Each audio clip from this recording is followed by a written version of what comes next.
My computer has to restart. Oh my Goddamn. god, this It is says amazing.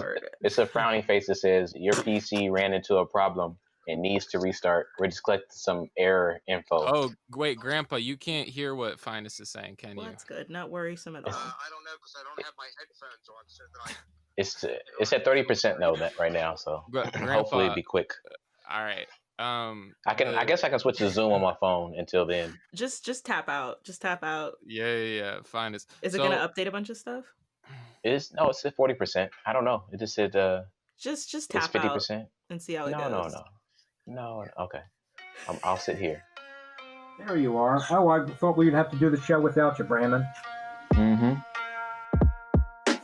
Podcasting will be a thrill. Grandpa and chill, grandson and friends. Podcasting Grandpa and chill will be a thrill, grandson and friends. With your hosts, Grandpa Barton, Brandon Fox, Phines Jackson, and Sierra Dawes. This is Grandpa and Chill.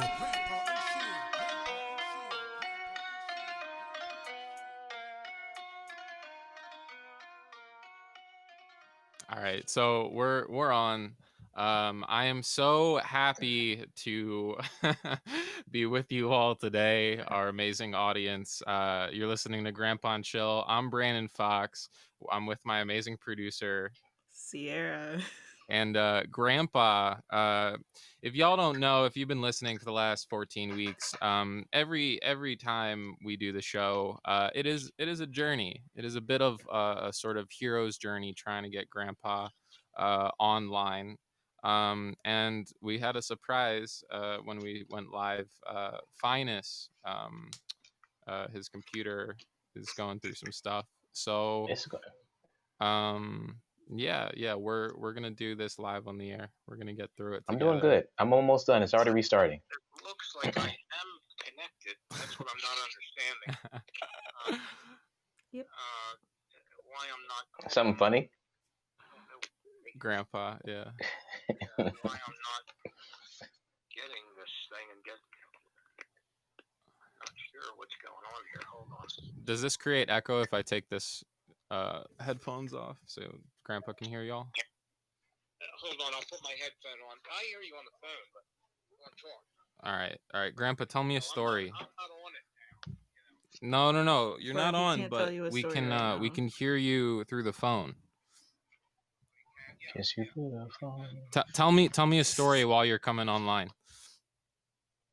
I'm trying to get this thing to work, and you want me to think about a story to tell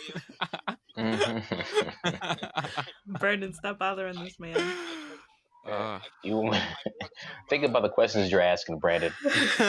You do not know what you ask of me. Work on your interviews. Thing and figure out why I'm not online. Now, I was having a problem earlier today. We were trying to get on the email, and they finally got it. The guy got it at the store, and now it's not working at all. What the heck am I doing wrong? I don't know.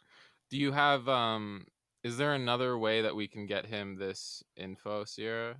Does he have another email? I could just send. Do you have another email address, Grandpa? That you can No, get just to. It's a link, right? So if he could he hand type the link? If when you say a link, I don't even know what that means. But is that? Yeah. Do you have another email besides? I think I have. I can't even remember what it is. I think I don't remember. Are you able to see your emails right now? Yeah, I'm not getting my emails, and I don't know why. And why don't you guys go ahead with the program, and I'll get it figured out in the meantime. All right. Well, let's get our Brandon. You tell us a story. Tell us a story, Brandon. Sure. I'll tell a story that my father always told me growing up. It's like the big story passed down through my family. It's called Uwangalema. It's what is it called? Like a parable, like a story where there's like you learn a lesson at the end. Yeah, like a parable. Parable. Yeah. So there was basically a forest with all of these animals, and the lion was the king of the forest. And in the middle of the forest, there was this magical tree, so that none of the animals had to harm each other. They could just eat the food from this tree each and every single day. And uh, one day, all of a sudden, the tree stopped bearing food, and everybody started starving. No one knew what to do, and so the lion held a meeting, and he said, "Please, we have no hope left. Our entire people is going to die. But I know of a mystical owl, but it's very far away. The trek is treacherous. Who among us can go and figure out what to do from the owl?" And the first person to raise their hand was the cheetah. And the cheetah said, "I am the fastest animal in all the land. I should go."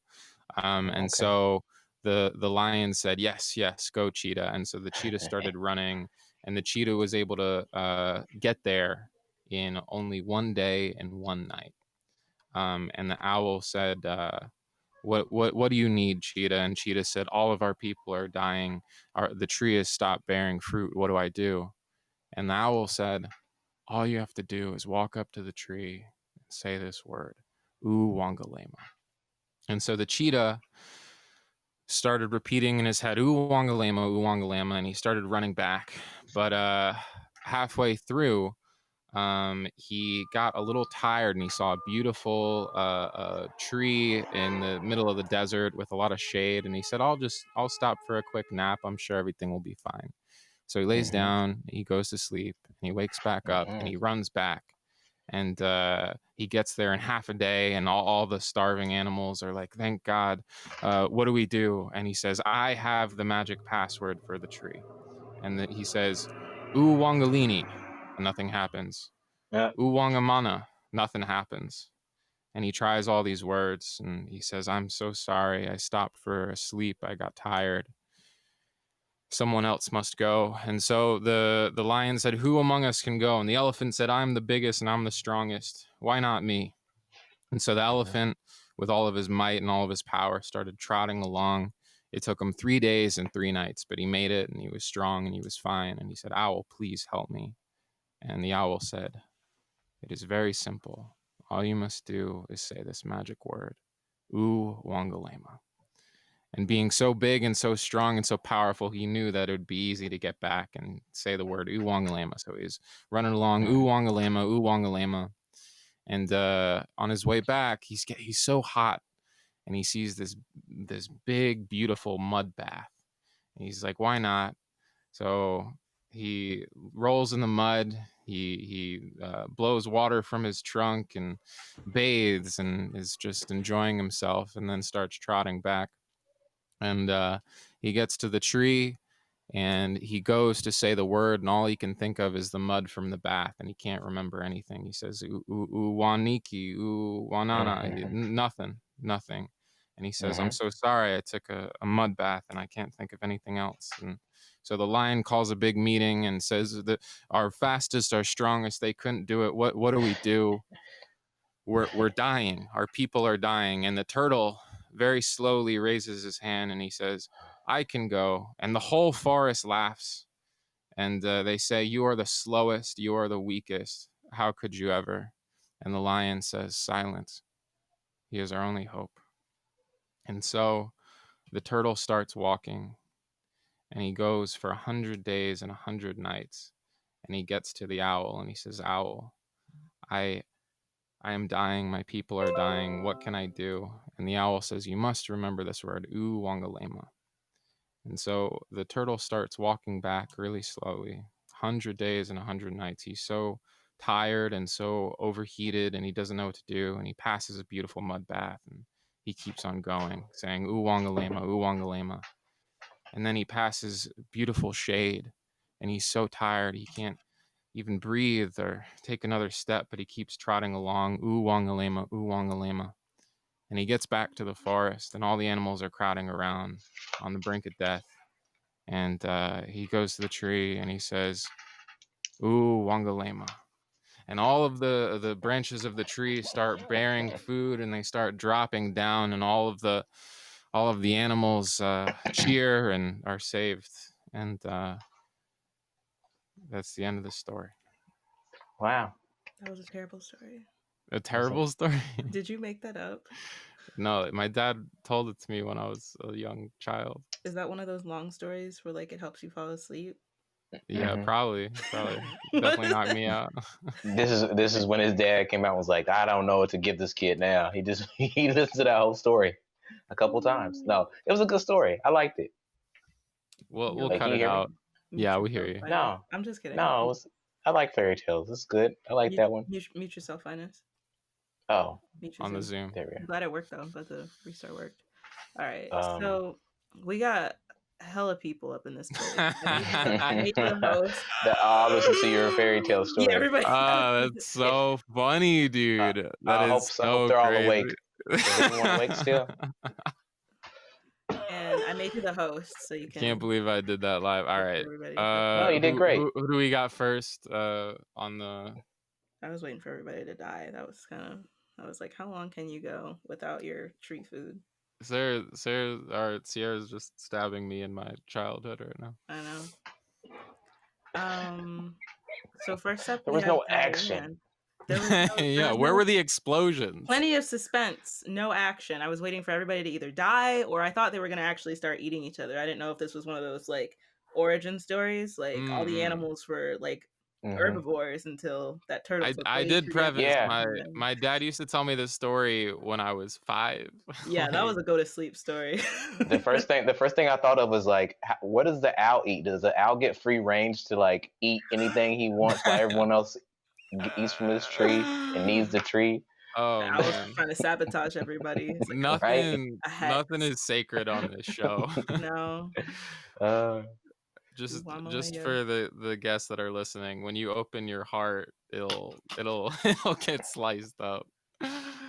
Do we have Jane or Diane first? We have, I can't read, Diane. Awesome.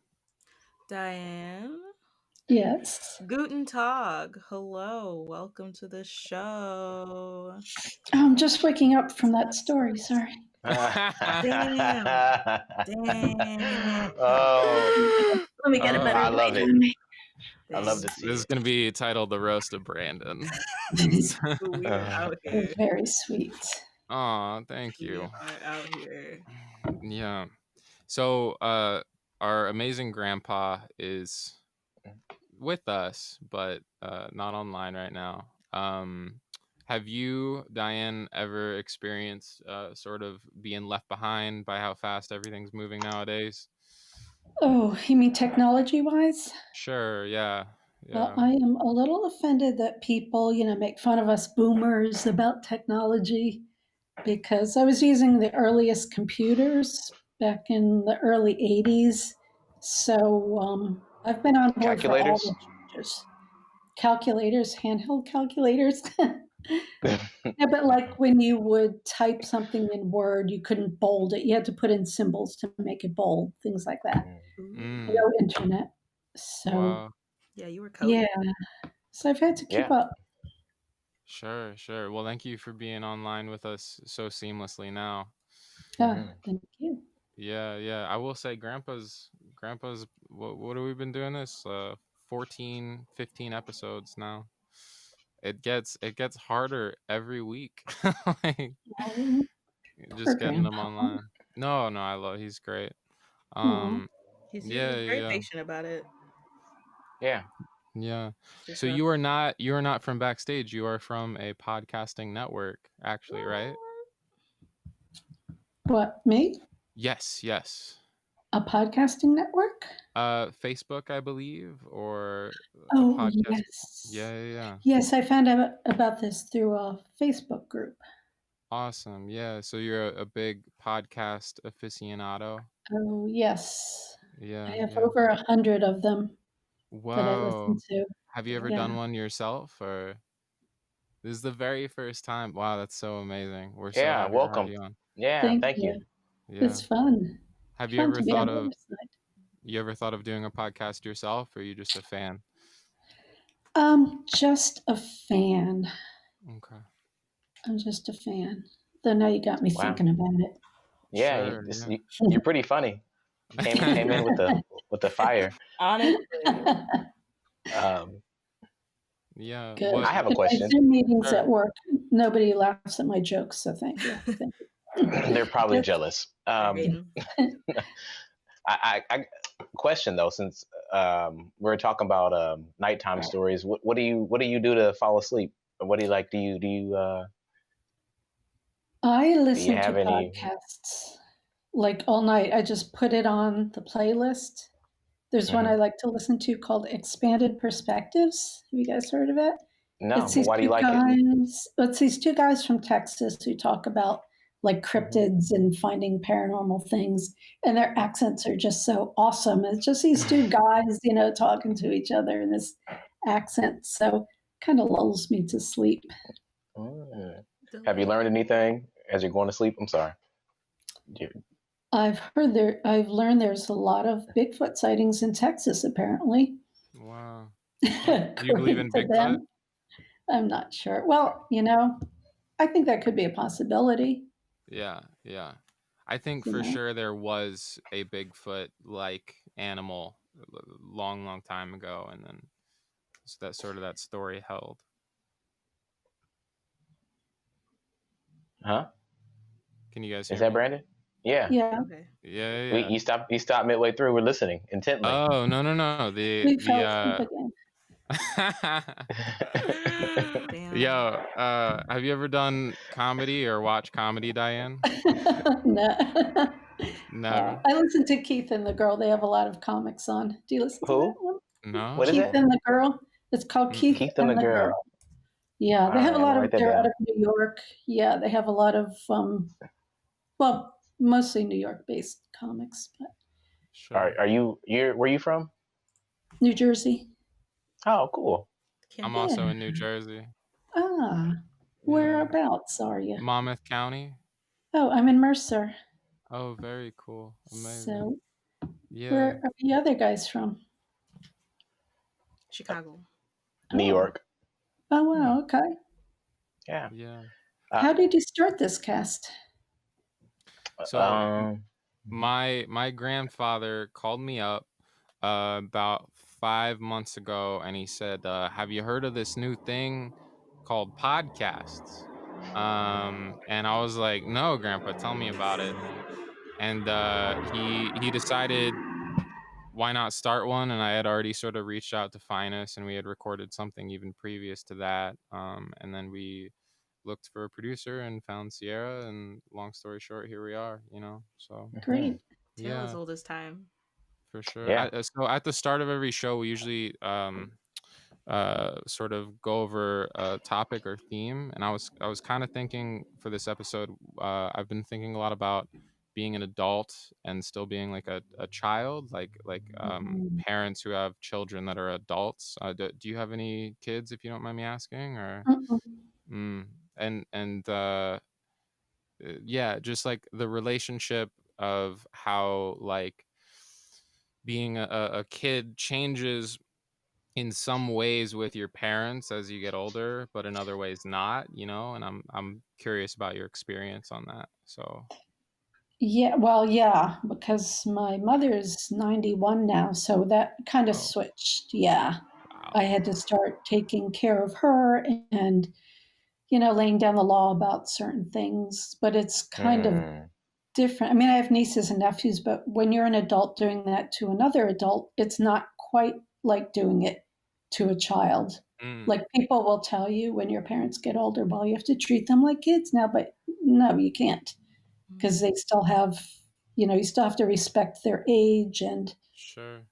they're also going in a different trajectory than children are. Yeah. If you know what I mean. Mm-hmm. When you say laying down a law, what's laying down a law? Like you can't drive anymore, that sort of thing. Yeah. Yeah. Did What do your you mother take that gracefully, or? She was driving. I mean, she lives in South Jersey, so I wasn't like always on site, see what she was doing. She was driving till she was like 88, I would say. She would just go out to like I would tell her not to drive. I'd come down for a visit and see all these bags from Acme all over the place, like, Ma. So, yeah. Yeah. Wow. Is it like a hiding the keys type of thing, or did she go down? Was she graceful about it? Well, she actually was graceful. At some point, she started getting, like, her health started to decline a little. She didn't want to go anywhere. Long story short, she's in assisted living now without her car, but she's very happy there. So Good. more happy. Got you. And did you? I know that you have to respect her, even though the relationship has shifted. But does she still treat you like a child sometimes? You know, my mom is really unusual because she is very appreciative of everything I do. She doesn't say, "Oh, you never call," blah blah blah. She's appreciative. She thanks me. She tells me I'm the best daughter in the world, and that's pretty cool. But I don't know if that's everyone else's story. I hear a lot of opposite stories. Yeah.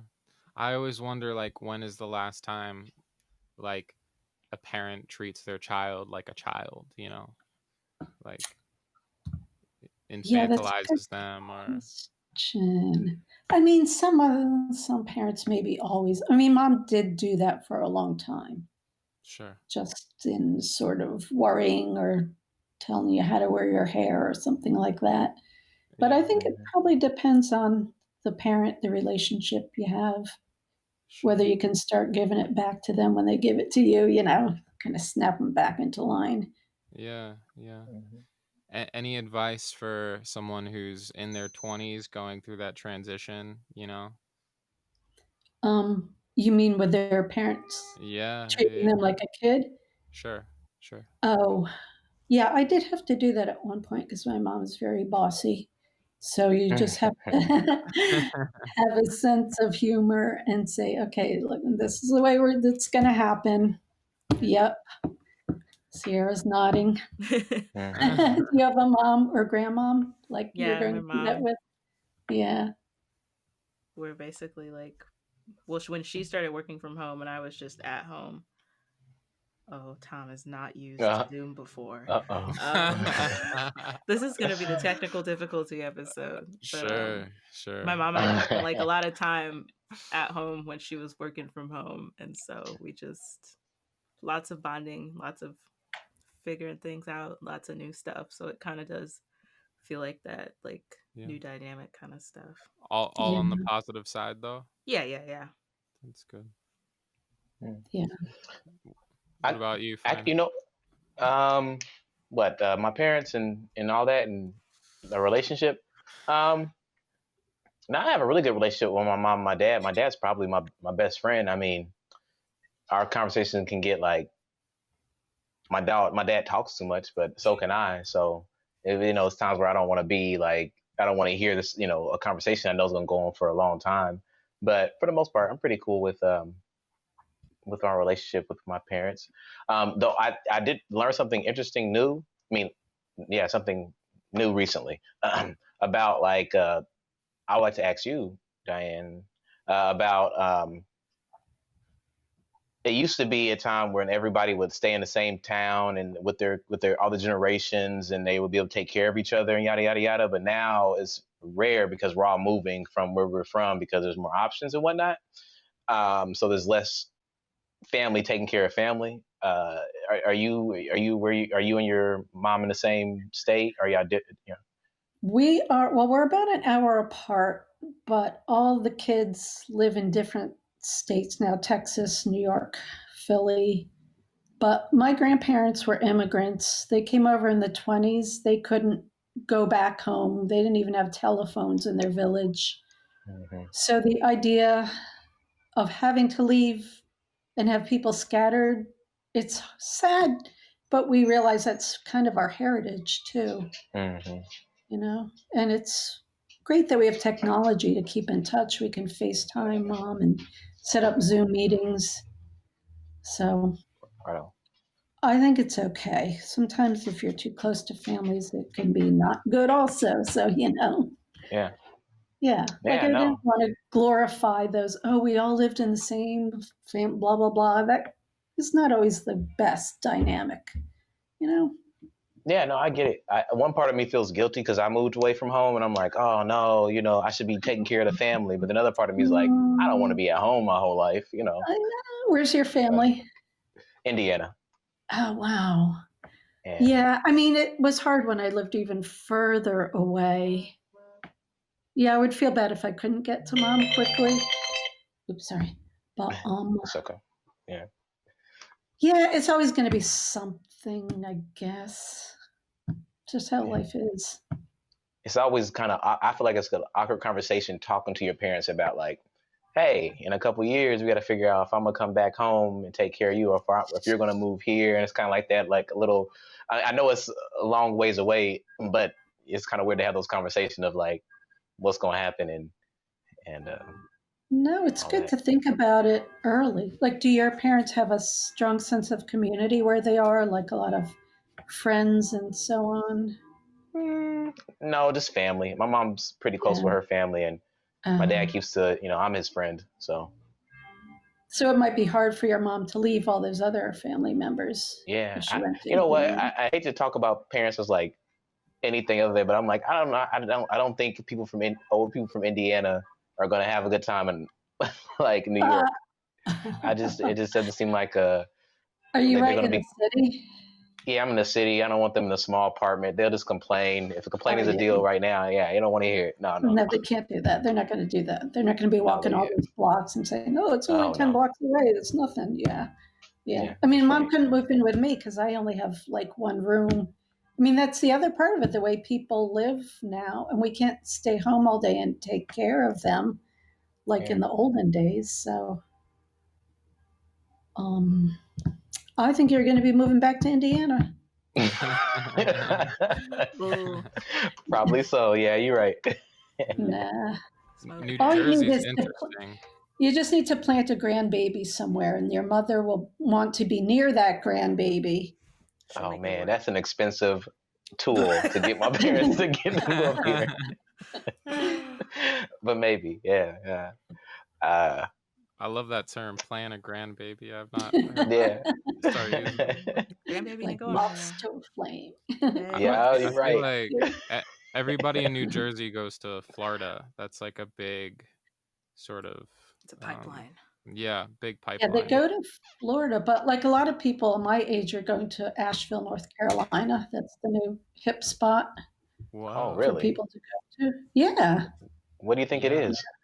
Why is I that? think there's like a little art scene there. I think there might be colleges nearby, but now it's all kind of artsy there. Yeah. I don't know. It's just like people started going there because it was cheaper than New Jersey, but then it just turned into like a little old, what would you call us old people if we're hipsters? I don't know. Broken hipsters. Beatniks? I don't know. Beatniks. Hippies. Sorry. Hippies. Yeah. Hippies. Yeah. Yeah. I So guess I you didn't did, think of it. Yeah, yeah.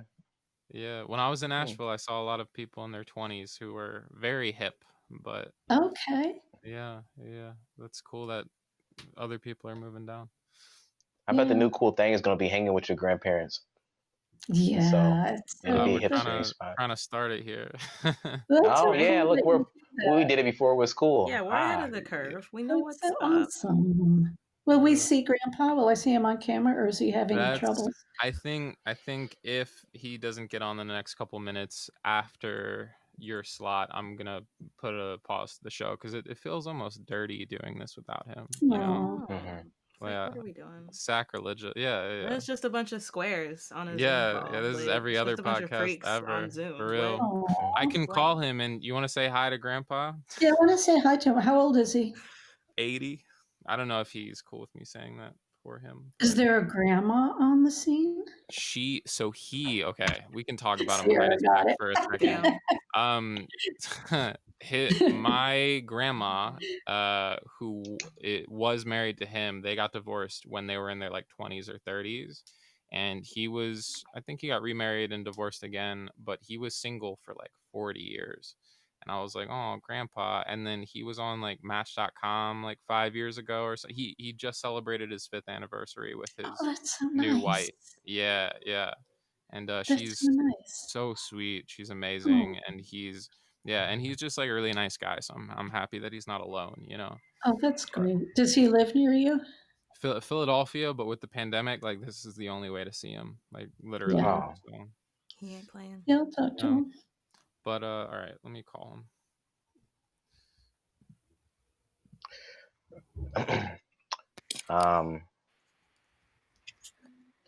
Hey, can you guys still hear me on the podcast? Yeah. I can't. Somebody got into my emails, changed my email address, sent me all these things for free hookups, and I have no idea who it's from. And I'm trying to work it out right now. Oh,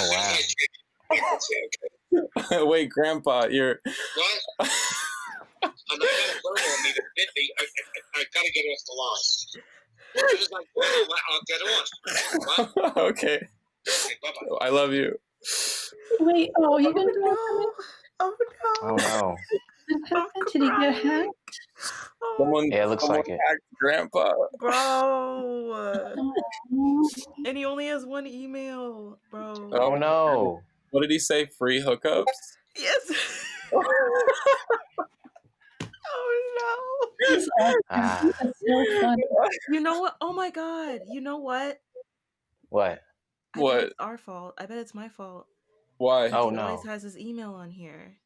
Oh no. He never changed his name. So every time he's on call, his email is right here, like your names are. Damn. Oh. Yeah. Oh, I literally no. Oh. I feel Maybe I so need to bad. take my name off of here. I'm going to take my name off. Well, it doesn't matter. Well, as long as your email isn't on here. Well, no. Yeah, we all the have. email you have. But how do you hack an email? I didn't know you could hack and change the name of an email address. I don't know. He said they changed the name of my email. It's so Oh, sad. no. But they stole it. But they liked his name too much. It is a Farthing Bank is beautiful. So that's Grandpa. I'm so glad you guys got to meet each other. Oh, Grandpa. Sometimes my mom asks for my email number. Does your grandpa? Email number. What is it? Yeah, Yes. my grandpa does a lot of that kind of stuff. Yeah. Probably stuff that we've witnessed here. I can't think of any specific ones, but yeah. He was saying that too. He's like, I might have a Farthing Bank 1, but All right. Well, what's the funniest or craziest not hip thing that you've seen your parents do, like behind the times, Diane? Oh my goodness. A lot, isn't it? I have to think. Yeah. My mom was actually pretty cool. oh, What did she do that's behind the times? I don't know. I can't think of anything. She what watches about all as a the kid? morning shows, so You it said what wasn't- happened? She watches what? She watches all those morning shows, so she knows about things like Twitter and so on. You know, she knows all the memes and all that stuff. Yeah. So Do you have that stuff? Social media network? No, I just have Facebook. Got you. Yeah. Yeah. What do you think about Facebook? Well, for me, I like it because I tried Instagram, but it seems kind of serious. Like people, or maybe it's just the people I followed. Like they, What do you mean? beautiful Yeah. like they have beautiful pictures, and everybody likes, oh, like. You can't really have a conversation or dialogue about everything. yeah. So that's why I like Facebook, because I can express myself. People chime in, friends of friends. And then, of course, I can see people's kids and all that stuff. I like it for those reasons. You get into anything heated on Facebook ever? Oh, yeah. Oh, yeah. Here we go. The look on Because the face. I have friends and family, like old family friends and all, who are Trump supporters. So I post a lot of, political, liberal stuff. Sure. And sometimes they're pushing back, and a lot of them also believe in conspiracy theories. Bill Gates did invent this COVID to kill off most of the population because the population is going to be moving underground, and they're already underground, right? Yeah. Oh, did you hear about JFK Jr. Day? Did that blow up Yeah. on your Facebook? Oh no, what's that?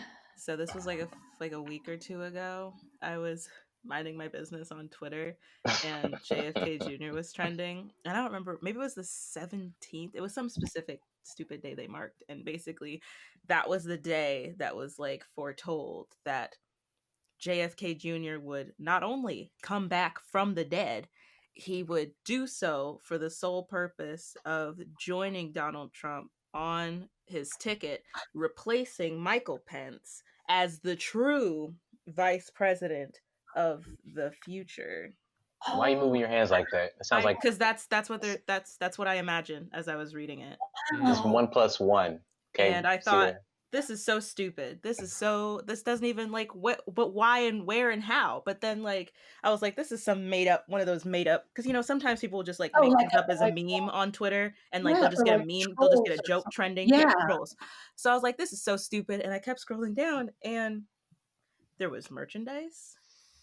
There was more than one graphic that someone took time to make, and there was one that was like,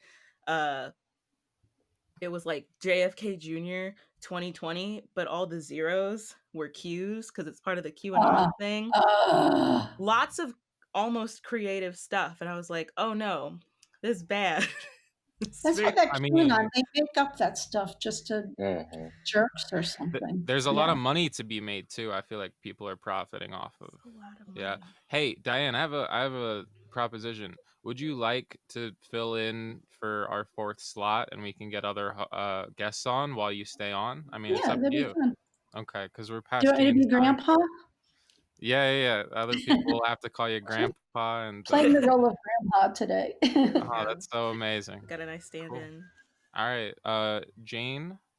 Hello, Jane. Hello.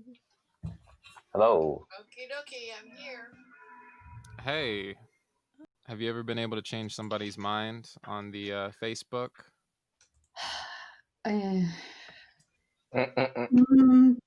Maybe. I mean, I have one person, she acts like she's trying to be fair, and she'll say, let me just suggest this. And I read this article, and I'll say, well, that source you quoted is very biased because it's known to be a far right Christian group and blah, blah. So I think once or twice I've given people pause, but I don't know if they were just being polite. Sure. It's just that I can't stand it when they put like such blatant, crazy lies out there. I just can't stand it. Yeah. What do you think? What do you think we should do? Like, I don't know, because I don't have a Facebook anymore, and when I see people like that, I just kind of block them out. But like, what do you think is a good way, or would be a good way, to try to like blanket get the disinformation, like flush it out of their head? No, I don't, Jane. Dag nabbit. I hear her, but she's echoing. Okay. Can you hear me now? No. I hear her. Do you guys hear me? Yeah, I hear you. Yeah. I hear Jane. I hear Jane, and she's echoing. Yeah, you're coming in through the Zoom, but we need you in the clean feed. Can you click where it says use browser setting under your name and see if you can... Hey, you guys want to talk to Grandpa again? Browser settings under what? Right under your name. It should say Jane Connected, use browser settings. Mess here, Brandon. I am, people are using my emails, darkbeauty91 at mail.com, another one with Thriving Bank at Xbox or something. Oh my God. Comcast right now is going to put me through the higher level to try to figure out what I don't see any browser settings. From adult friends and all this crap. Okay, give me 1 second. Yeah. I'm so sorry. And I can't get into my emails. I can't get anything. I only have up to like 9:28, and after that, I'm not able to get anything. That's awful. I hope the show didn't have anything to do with it. It says I have no idea, but it's all coming you've blocked your clean feed from using your audio device. It's insane. Is there anywhere you I can went to send once and twice. have it Linda, set to allow rather than block? they asked me to send out an email to somebody, and instead of it coming from me, it's coming from darkbeauty91 at mail.com. So anyhow, I got to get this thing straightened out, and I'll get back to you as soon as I can. I'm so sorry. How about now? All right, sounds well. Not your fault. Yeah. Okay. Bye-bye. All right, we got Can to you hear me now? I cannot, Jane. Can I ask what internet you're using? Are you using like Chrome or Safari or? I'm on my HP, so it's Microsoft something rather. Okay. I'm not sure. Do you want me to? I have an iPad. Do you want me to try that? Maybe try that. Okay. On a lighter note, not a lighter note, a different note. I thought what you said earlier about the grandmas, grandbabies being like flames to a moth, and I drew a grandma moth and a little baby on fire. Let's see if it's so funny. I don't know if you can see it. It's like, hey, grandbabies. Oh, no. I'll fix it up later. But good idea. That was so funny. That was very funny. And That's cute. That's really Do you do cute. cartooning or whatever you kids call it these days? mm-hmm. Not having a job? No, I'm joking. No, it's Right. yeah. I like to cartoon. Cool. That's Yeah, Phines, you gotta send me these so I can put them on our really well-established Twitter account. Yeah, I'll clean it up. Hey. Have you got me now? Yes, ma'am. we hear you, Jane. Well. All right, now we're cooking. Oh, good. Good, Amazing. good. So How what is you? your relationship to the changing times, Jane? Well, I'm 75 and I live in an independent living, part of a CCR, continuing care. We have 300 people in independent living, about 150 in assisted living, about 50 in memory care, and about 100 in skilled nursing. Wow. Cool. Yeah. Do you like it or? Yeah, I love it. Awesome. We have incredible, over a year. We're hooked up to a local university. We have college lecture classes. We have just a ton of activities when it wasn't COVID time, but Yeah. it's. Where you from? This is in California. Delightful. Yeah. Yeah, I feel very fortunate to be here.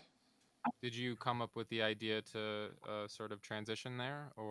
Yes, I did. I used to live in a beautiful house on a golf course near Yosemite National Park. Wow. And I got to the point where I couldn't take care of a quarter-acre property and 2,000 square foot house by myself. Yeah. And I don't really have any family, and I didn't want anybody else to have to take care of all my stuff. Sure. So I got rid of a lot of stuff. But I have to tell you, you were talking earlier about Bigfoot, and I had an experience. I was on the Sahara Desert with a bunch of Bedouins and camels and everything overnight in a tent. And the sky there is just incredible. There were stars are just feel as if you could reach out and touch them. And one of the other Americans there said, "Oh, do you ever see any UFOs?" And they said, Is she breaking up for you guys? She said something about UFOs and yeah. And can you hear that, Dan? Oh, sorry. And they told me, no, only Americans see UFOs. Not true. Mm-hmm. It's not true. Well, It's not true. they, It's not true. Not true. That's not true. Why you I'm say into that? the UFO. Huh? No, because I'm into the whole UFO thing, Uh-huh. and people from all over the world report it. Really, Really? Hmm. yeah. Well, that's they what do. these people out in the middle of the Sahara thought. That's funny. That's cool. Wow. What were you doing out there? It was just a trip, a Oh, vacation? yeah, I went to Morocco on an extended vacation. Yeah, Ooh. Fancy. it was a wonderful trip. But anyway, being older is different. I still feel as though I'm young. In your mind just does not age. Your body does, but not your mind. Yeah. Jane, I feel like you picked a really good time to go into a larger community like you're in, because with coronavirus and everything, my grandma's 83 and she hasn't seen another person, like human being, in front of her in almost a year. Yeah, well, I'm really lucky because my meals come to me in a little styrofoam box delivered to my door. Yeah. I don't have a thing in the world to worry about. Yeah. So How great. How do you spend your free time? Oh, I've watched a lot of Netflix. I have Prime Video. I listen to the radio. I read books. I do handcrafts. And a few of us play bridge. Whoa. So Don't get too crazy on us. Wild women. You're from Facebook as well, right? You have a Facebook? Yes. And I like I play bridge online a lot. And I do spend quite a bit of time online, I'd say. Yeah. Have you ever gotten into any Facebook fights or anything like that? I kind of choose to ignore them because I'm one of these real liberal Democrats, and I have some acquaintances who are not, and I just rather not stir up the pot. Yeah. Just avoid any of that. For me, it's so hard. It's so hard sometimes to figure out, like, because something deep inside of me wants to respond to everything, and then another part knows that it's sometimes not productive, and yeah. Well, I've written things and then say send, and then the next moment I delete it. My better judgment comes in. Yeah. Sure. So, and I do enjoy a lot of podcasts also. Yeah, I was about to ask you. It seems like you have lots of times to do a lot of hobbies, which is awesome. I was gonna, what's some recommendations of shows and podcasts and hobbies to try to do? Well, what should I be picking up now? Well, I like kind of not personal, but more psychological things. I listen to The Secret, which is somebody. Have you heard that one?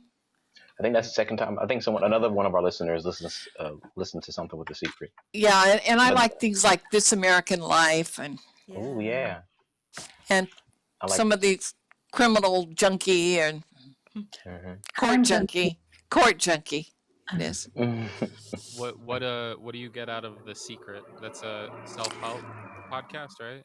Yeah, it's a podcast. Well, it's just different people telling him something that they've kind of kept to themselves, that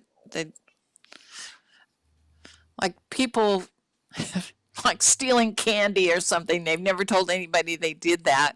Yeah. Or there was people who were into bondage and all kinds of alternate sexual practices. And what is your experience when you listen to that podcast? Oh, I just enjoy hearing about people doing different things. Gotcha. All kinds of different people. That's great. Yeah. Huh. Have you? What would you say if you were on that show? About it with The Secret? Yeah. Oh, I really don't have any. I'm kind of out there. Yeah.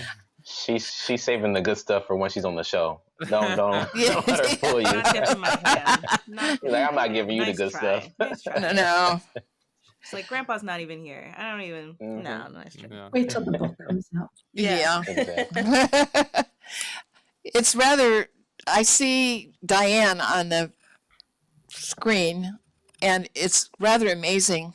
She and I could pass for sisters. Oh really? wow. Yeah. Dang. That's Can't we cool. see you?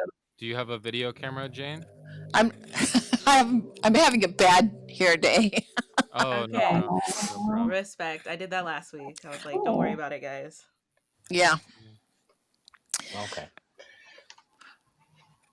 But anyway, do you have any questions for me? Yeah, we were talking about being adults who are also children of people, right? And how that relationship changes. And I mean, do you have kids of your own or? No, I don't. I had two wonderful parents, and Mhm. their attitude was when I turned 18 that they had spent 18 years guiding me, and hopefully by then I could make good decisions by myself. Mm. And if I went to them, they would offer an opinion, but they never told me what to do. That is so healthy and amazing. And I feel I like thought it was. Yeah, yeah. And the other day you were talking about kids getting spanked and all this. We were never spanked. I mean, Yeah. that just didn't exist. I mean, we got good talkings to, believe me, but never any corporal punishment. And it was not hard for them to flip that switch of sort of disciplining you or treating you like a child, and then all of a sudden 18 comes around and you're on your own. Like they didn't worry or. Well, I'm sure they worried. They were parents, but Sure. they were very loving parents. They've both been gone for quite a while now, but I feel blessed to have had parents like that. You don't have a choice. You get what you get. Yeah. Yeah. Mhm. Yeah. Absolutely. Yeah. Fine. Were your parents like I was asking about the moving thing. Like, did you guys live in the same town? When they were growing older, did they have a retirement home to go to, or did they stay at home, or what was their scenario? Oh, they stayed at home, but I was about an hour away. But my sister was in town, in the same town. But they were pretty independent. Although there was some problem in getting my father to give up his car. Just talking about that. Yeah. I think it's, especially for men, it's difficult. Mm. It's really giving up any independence. Yeah. Yeah. Was that a hard process? Like the reverse of having to take care of them? Were they having been so independent, you know? Yes, it was a hard process. And it was a process, not just like, here's the keys. Yeah. Yeah.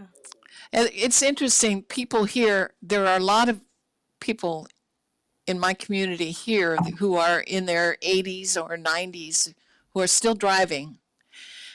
And most of them I've noticed, they just decide, they call their grandkid up and say, here's my car, I'm done driving.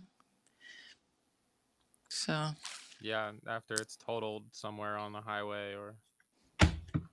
Well, you're endangering other people. No, yeah, of course. I'm just teasing. But yeah. Any advice? Like I know you said it was a longer process, but how you dealt with that kind of stuff? Well, I'm sure a lot depends on the person that you're dealing with. If you're dealing with some personality types, it may be more difficult than others. Mm-hmm. I mean, you could reason with a lot of people and some you can't. something I hear a lot is like you'll understand why we do this once you have kids of your own. And I'm like, well, I'm probably never having kids actually, so it's like how Just will let I it be a understand? mystery. Yeah, for real.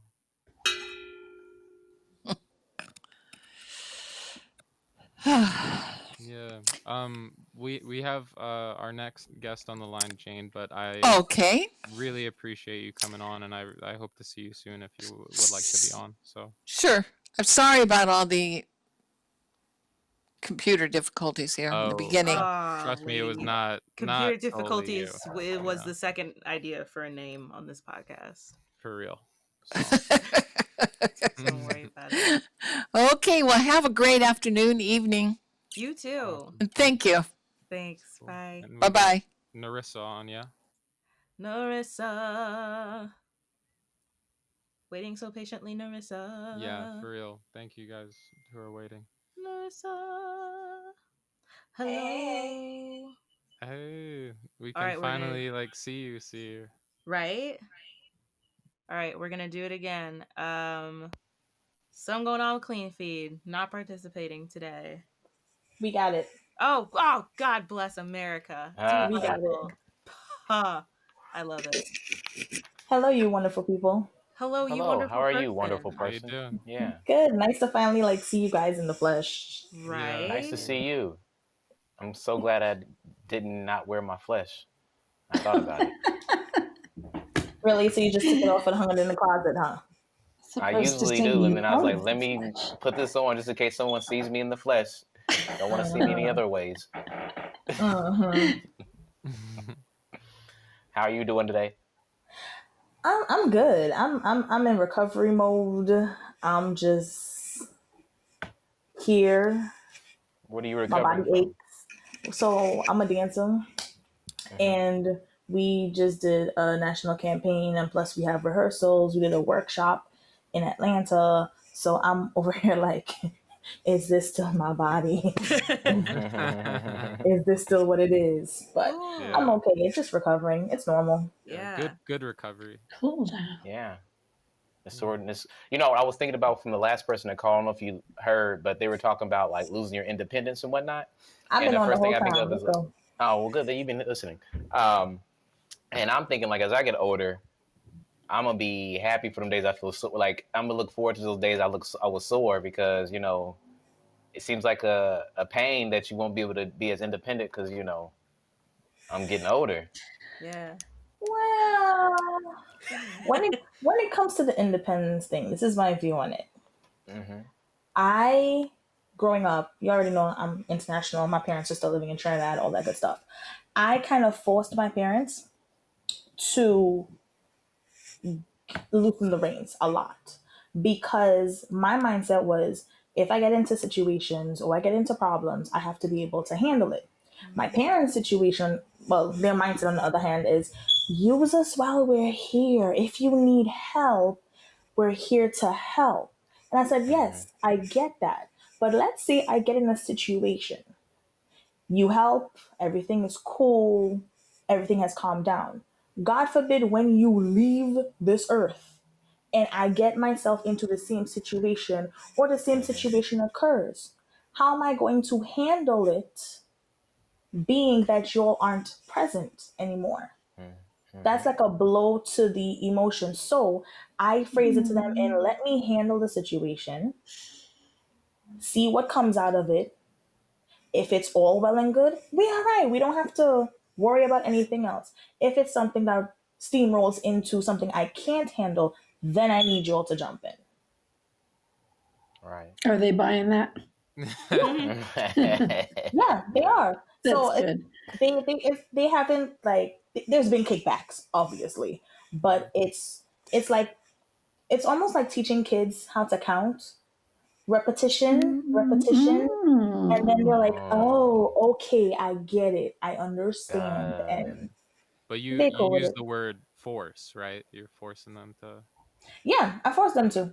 If I didn't, they would just See, like, you need this, you need this, you need this. Stop. No, I just she like lays down the law. She's like, I handled it. yeah. It's over. Okay, I get it, but I don't know. I guess maybe I shouldn't be speaking from this point of view, but I'm like, as an old person, I'm like, you can't take away my reins yet. Like, I'm still like, I still got some I still could. You don't have to. You're forcing me. I'm the parent. I force you to do stuff. Well, it's double edged. So there's that force Uh-huh. with them forcing me. Well, me forcing them to like let me handle stuff. But when my mother retired in 2012. She just turned 67 the beginning of this month. And she was like, "Oh, I'm gonna be fine." I said, "No, I know you. You're a busybody. You're gonna be bored in a week." "No, I'm gonna be fine." In a week, my mother was calling me every day, 3 times a day, because she was bored. So therefore, I forced her to think back to when I was a kid and she was doing all these different classes. She was doing cake baking, floral arrangement, all these little things to have her certificates in many things or try new things. I said, "Mom, go back to that. Go back to doing," and it was those pen foster classes. I said, "Go back to What is doing that? that." Pen What is foster? that? What is that? When you have a pen pal? No, Penn Foster was like a high school or something that gave certificates for adults who either didn't finish Like a school or they GED. wanted to do trade stuff, that type of I thing. see. So I told her, Oh. go back and do that. And she took my advice. So she was going to cake decorating. She was learning how to use like fondant, like Cake Boss. She did Indian cooking, Chinese cooking, and she kept herself busy. So when I call her now, she's like, "I can't talk right now. I have class in like 25 minutes. I'm like, "Okay, bye. Go to class. Bye." My mom is like that. She's in assisted living. She's sitting in that Barker lounger all day. When I call her, she picks up the phone. "What do you want?" Like, that's how she answers. "What do you want?" Okay, adios. Yeah. What is she Yeah. busy doing? What's your Watching mom doing? TV. I'll watch the TV. Oh wow, can't be My experienced stories much are of on. that. Soaps are important. Right? Yeah. She's like, "Mom, I can't This pause the this game." happened to the first time recently to me, but my grandma, I could tell, was like, "Oh God, get off the phone, Brandon," because I was so excited to talk to her, and she's like, "Yeah, okay," Oh, see then? Used to be the reverse, but that's We Yep. used to what think they happened. wanted us and that they wanted to hear from us. Turns out not really. That was before No. Netflix, I guess. I don't know. No. Like, If I can send my parents on a cruise somewhere and let my mother call me and say, "Hey, you're not gonna hear from me for a month. I'm gonna be cruising the Mediterranean." "Okay, mom, do you? Just send me pictures." yeah. So Damn, it's cutthroat out here. Do you and your mom y'all live in the same area? No. Hell no. No. How far do you guys live from No. each other? She lives in a whole different country. Yeah, she's in the Trinidad, right? Yes. Oh, you said that. I'm so sorry. You That's said all that. right. That's all So what do right. you, so whenever so what about when they get to what happens to that assistant living age? What's going to happen? Do you think? I I don't think honestly, I don't think she'll need me. I really don't. Because my grandparents, God bless their soul, are still together and alive. So my Wow. grandparents are heading into their 90s. wow. So my mom lives on Trinidad, my grandparents live on Tobago. So they run a whole guest house. My grandmother still gets up at the ass crack of dawn, 4 o'clock in the Uh-huh. morning, and goes to the beach and swims for 2 hours. Wow. And, Oh my yep. God. And then Great. every day, and then she cooks and cleans all day, gives my grandfather his insulin because he got no legs.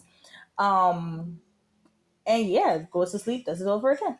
What is she? So Can That's I great. get Like a like? listen, superhero. she looks like she's in her 60s, okay? So I'm like, thank you I for the need to good know the genes. supplements. I need to know. I can't swim, but I need to know.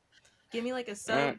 Yeah, you ever substitute ask what routine. her secret is? Yeah. She says it's saltwater baths, and she only eats like I think fish and ground provision and things like that, local stuff for back home. She doesn't eat a lot of rice or pasta or anything like that. Yeah. Everything is either steamed, fried sometimes, but not a lot. And she's like half of me in size. Like split me in half, that's the size of my grandmother. Mm. It's because she's still active. I hear of people like that in other countries where the old people still walk to the market every day and cook the Mm-hmm. vegetables. and all that. And again, I think it's their food too. It's like lower on the food chain than what we eat, like not as processed. Not as processed, not as much, not Yeah. as Yeah. like Yeah, injected with So sugar. so yeah. she's gonna be I feel like my parents are gonna be moving when they hit that age in Dang. the next 20 years, God willing. Mm. Sure. I like it. I like it. It's amazing.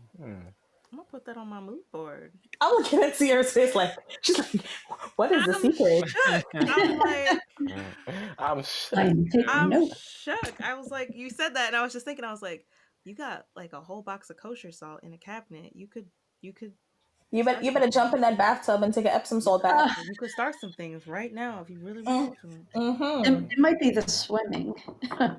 It's No, probably yeah, it's probably. funny. I went to the beach for my birthday to swim, and on hour 1.5, I like couldn't walk anymore. I was like crawling off the beach. It's like, Listen, even if you're just laying in the water, if you want to just float, you just want to sit in the salt bed, yeah. whatever it is, as long as you get all that salt and dip your head under, you're good. that sounds Is that terrifying. your mom's parents or your dad's parents?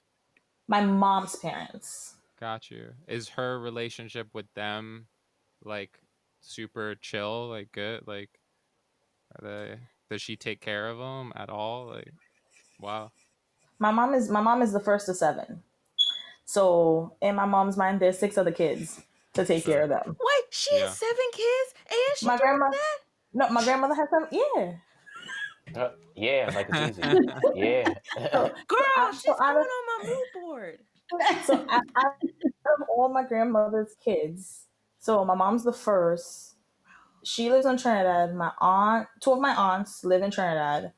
Two of my uncles live in the U.S. One aunt lives in the U.S. and one lives in Tobago. So out of 7 kids, there's like I want to say maybe at least a dozen grandkids.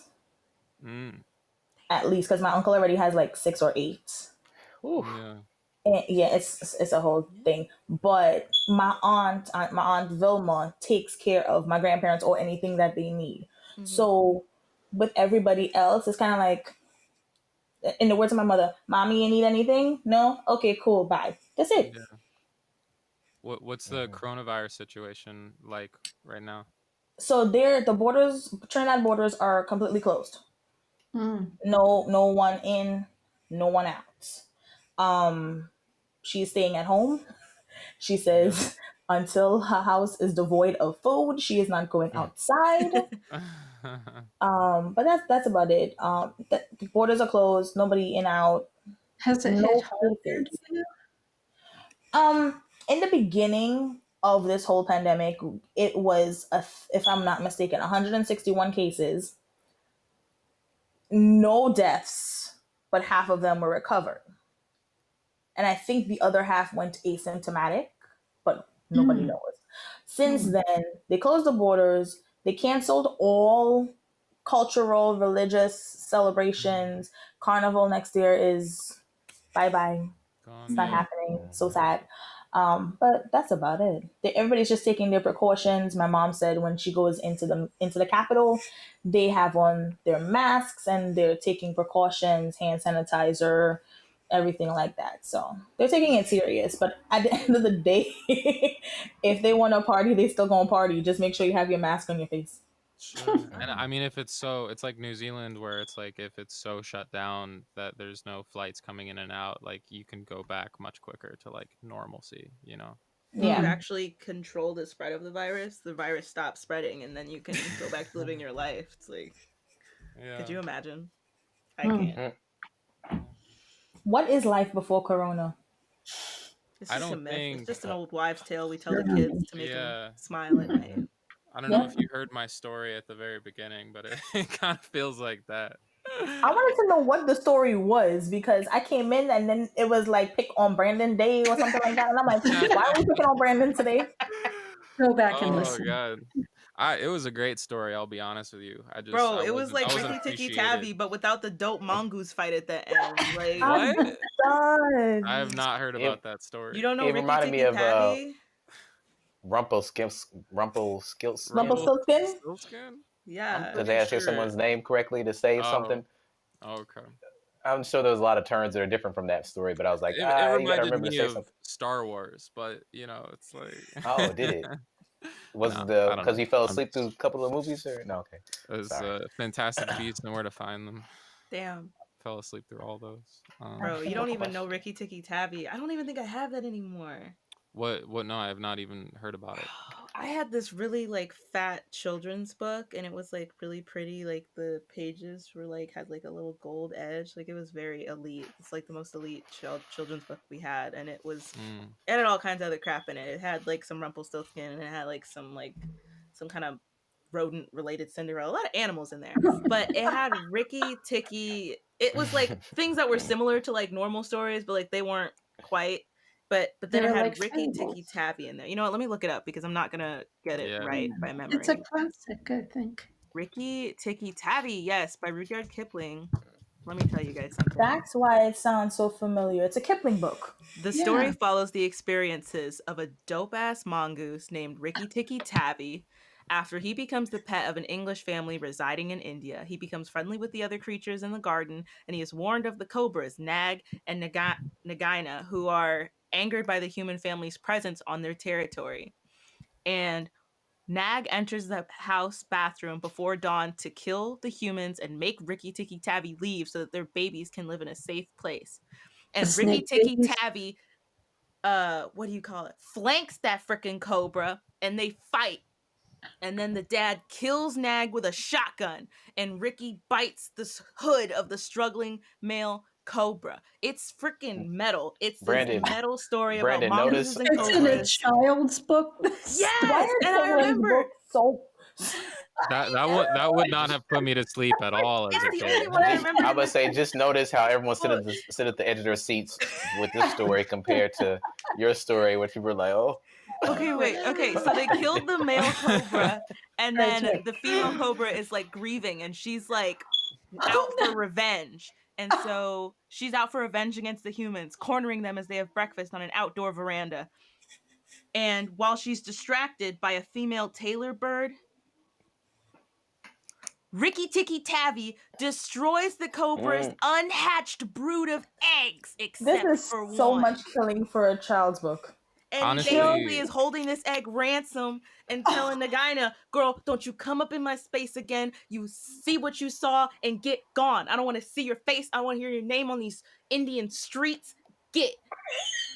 It's metal. I'm gonna see if I have it somewhere. Is it wrong that I'm actually seeing Liam Neeson as the mongoose? Because this is like a thing. Have you guys seen that stupid ad where he's just like, I've robbed 12 banks and I'm good. Now I'm going straight. One more heist. It kills me. Lies. Bro, it's so metal. It's so metal. I love Ricky Tikki Tavi. That's the only thing I remembered in the book because it was really I remember it was really violent. Like there's like a little like really beautifully illustrated like they're biting each other and there's blood. Wow. Like, so does he kill the other whatever it was, snake or something at the end? The female snake? So Nagaina gets her egg back, but she's chased down. But Ricky chases her from the house to the cobra's underground nest, where an unseen final battle takes place. Ricky Tikki Tavi emerges triumphant from the hole, declaring Nagaina dead. Remember like Tarzan when he just like came out of the hole and he was just had the stupid leopard corpse? It's basically Ricky Tikki Tavi. He was Tarzan. Tarzan was a mongoose. Ice Age. And Ricky dedicates his life to guarding the garden, resulting in no snake even daring to enter that. I'm telling y'all. Ricky Tikki Tavi. Wow. Ricky Tikki Tavi. So basically, this might have been a little too much for me as a kid. Ice Age took that plot. Huh? So basically, Ice Age took that plot. Remember the one with the dinosaur and the little muskrat-looking dude with the one eye, and he was going to kill the beasts, and he stayed down. This is not the first one, right? This is it's not the first one. No, this is like the third one when too far. When she was having the baby or whatever, Peaches. Freaking Peaches. I stopped after the second one because it was feeling like they're running out of ideas. I only watched the second one because of Queen Latifah. That's the one I'm talking about. And I need nothing else after that, but I don't really remember it. I just remember Queen Law. Yeah, the second one had all the baby hanging thingies. Yeah. Were they? That's when they discovered the dinosaurs. Yeah, Yeah, I'm gonna yeah. find y'all some Ricky Tikki Tabby art. So yeah, Oolong Lim is a great story. We've talked about it on the show before, but fairy tales are really fucked up. Yeah. Like the children's ones, like yeah. But man, I need Grandpa here to defend. I defend my can story. guarantee you, Grandpa I knows miss Ricky his Tikki face. Tabby. Or I Yeah, bet I you need Grandpa like would He's just show having up and these be like, problems. I need a good like middle porridge story because that's too exciting for me as a kid. And your story put me to sleep. Yeah. I need middle just a porridge. good you need a just good right story. a just right story because both of those were a little too for me. Probably the Three Bears. The Three Bears The is Three right up Bears your is alley, Yep. Phines. yeah. I Do you can't guys give you remember any the of my stories. Barnstein So Bears? Is that what it is? That Bernstein little Bears was the booklet. Bernstein lit. Bears. Yep. Yeah. I like those. Those were good. Those that's what. Yeah. They taught Narissa, love. That's what it was. we're a Yes, little. Brandon.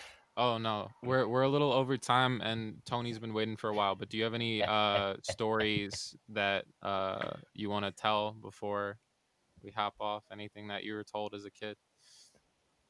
In terms of like the transition from child to adult to child to all that good stuff. Or like Sure. Ricky Tikki Tabby, yeah. Do you have Listen, anything as metal? our stories will potentially give you nightmares because most of it is they try to keep the folklore happening. So we have Papa Bois, Mama Lo, and Duens. The craziest one was Duens because Duens were considered stillborn babies, but they weren't born right in the terms that they had no face. They wore a hat. They were like dwarves, but their feet What were type of hat? backwards, like a straw hat, Oh, okay.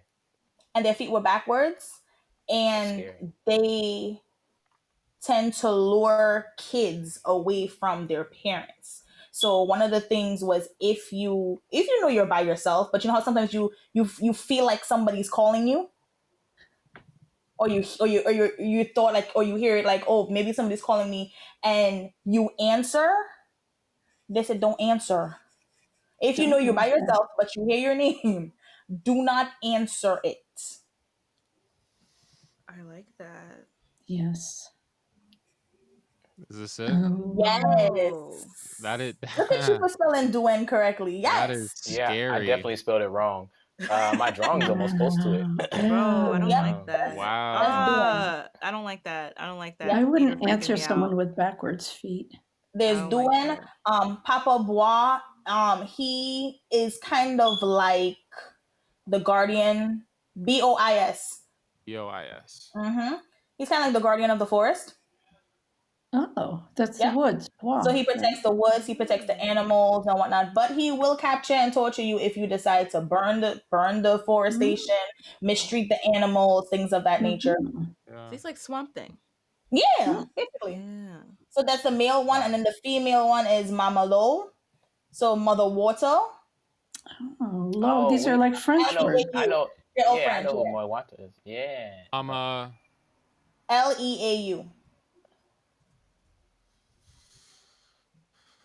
There we I go. know this one. The snake Wow. woman. Yeah. This is all beautiful. This is very Cool. Yep. So that's the ones we grew up with in terms of just being kind to animals and things of that nature. Like, don't do this or these people will get you, and they damn sure used it on us. Bro, that's crazy. Yeah. That's about it. Sweet. I like it. Delightful. Well, thank you so much for coming on. It's so great to see your beautiful face. Oh, thank you. Anytime. Thank you guys for having me again. Please come on soon. Yes. For real. And tell Grandpa I say hi, and I'm sorry that his thing got hacked. And Yeah. I hope the bird isn't poking more holes in his shirt. And Bro, Rosie is even Rosie knows to steer clear today. Today is not the day. What did he say, Rosie? He said one of the birds did something real bad. Oh no. And he was bleeding. It's not as, nothing as, good. as we said last time, they want human flesh. They crave human flesh. Let's go. She's an agent of chaos. She's just gonna do whatever she can. But she's the boss lady. For real, email me anytime you have a pass on for any show, like for real. So I appreciate you guys. Thank you. Yeah. All right. Yes. Have a good night. You Yes. too. See ya. Bye. Nice meeting you. Bye. Nice meeting you too, D. All right. This is your moment. Tony, Tony, Tony. It feels good. Ooh, the Yeah. hair is popping in your profile picture. I hear you super lightly. I don't know if it's coming through. I don't hear Oh. anybody. I can see your little green audio coming in, but it is very quiet. Are you? There we go. See Oh, I you. love I'm just her gonna. hair. I'm gonna Got a boost big you. mic. Yeah, your Yeah, hair nice is hair. Is she on delightful. the clean feed? Yes, yes. Just very quiet. Can you turn your mic up at all?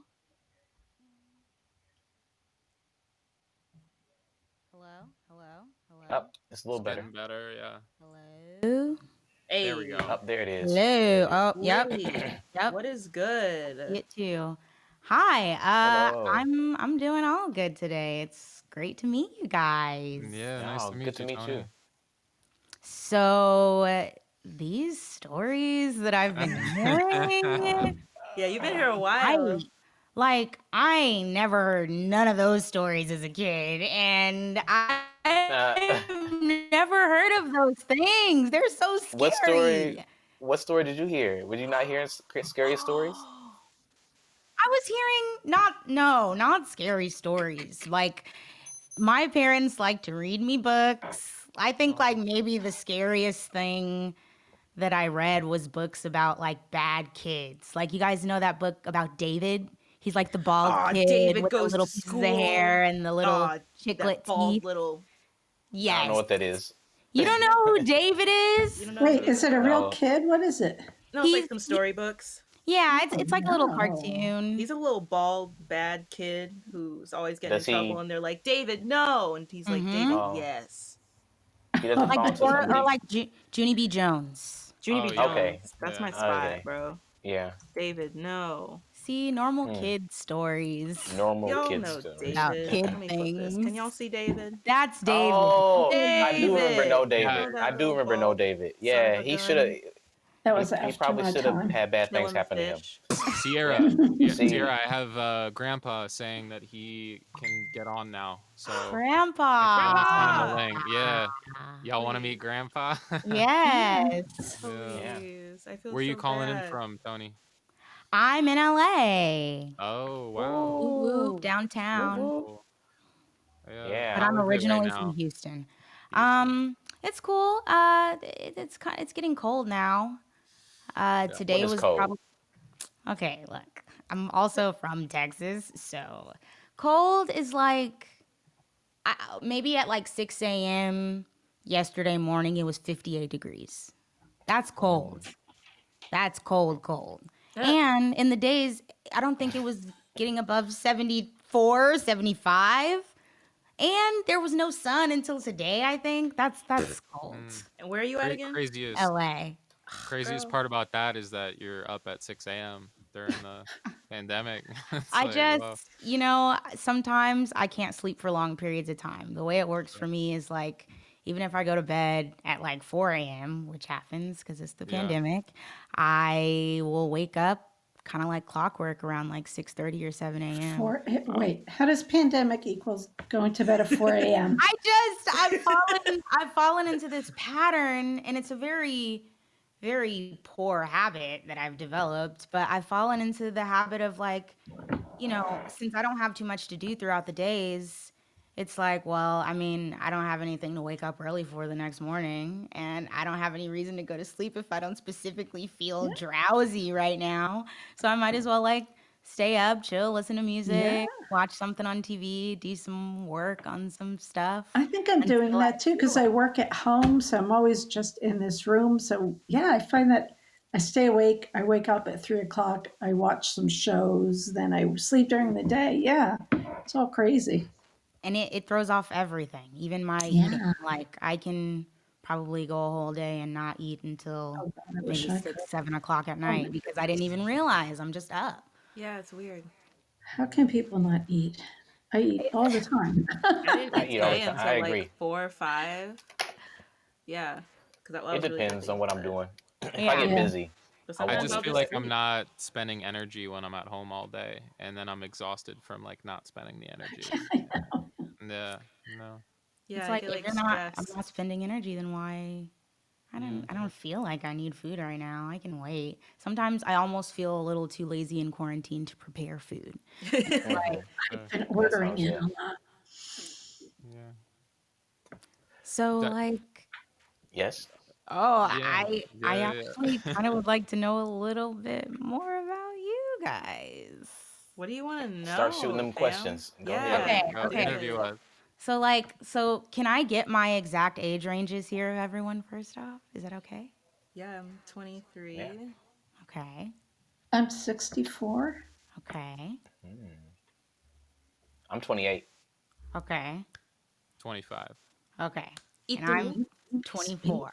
Hey, okay. So this is a nice, some kind of well, squad. it's a nice little Well, I'm the range. Yeah. token old person on today. I'm taking grandpa's We place. always needed We We one. are. gotta The we gotta resident have token. senior. It Yeah. makes us cool. Yeah, It's the new hipster. It's the new It's hipstery thing to inclusive. do. If you didn't no, know. Yeah. it is. Yeah. It is. Wisdom is in right now. Okay. Yeah. Wisdom. We Yes. we Mhm. need to know more about this world. It's getting crazy out here. And we need It Yes. some type is. of Me and Yeah. my posse walks around with one old person. We're never without one. We're Oh. never without one. Oh. Love it. Is this your parents and family back in Houston, you said? so for the most part, yeah, both of my parents live in Houston, and then my mom's family, they live in like Dallas and Waco, Texas, Yeah. and my dad's family is mostly in Oklahoma. Got you. Oklahoma. And Cool. did you go back at all or not? You're like, Yeah, I yeah, did. Yeah, fair. I actually, honestly, I'm lucky that I'm getting to still live in LA right now. Like the way that things Fair. happened for me, I graduated from college in 2018 and I'm a musical theater major. And I spent my last semester in school in LA through like this program. And basically, I did that intentionally because I wanted to be an actor, I wanted to pursue music, I wanted to, be in LA, and that's the only place for that.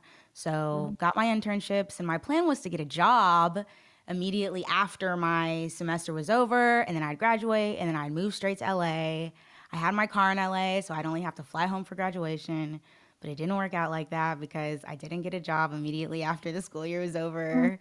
And a lot of my other friends did. So they kind of like roommated up, and I was just kind of like the one that was out. Job or And acting job?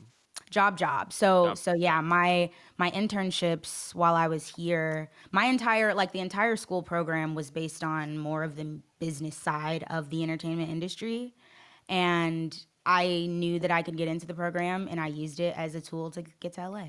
Good. And I, having internships at like for example, I held two throughout the semester. One was an assistant type position, I guess, at a talent agency, and the second was I was technically the personal assistant to a music producer. Oh, cool. Yeah. How Which was that?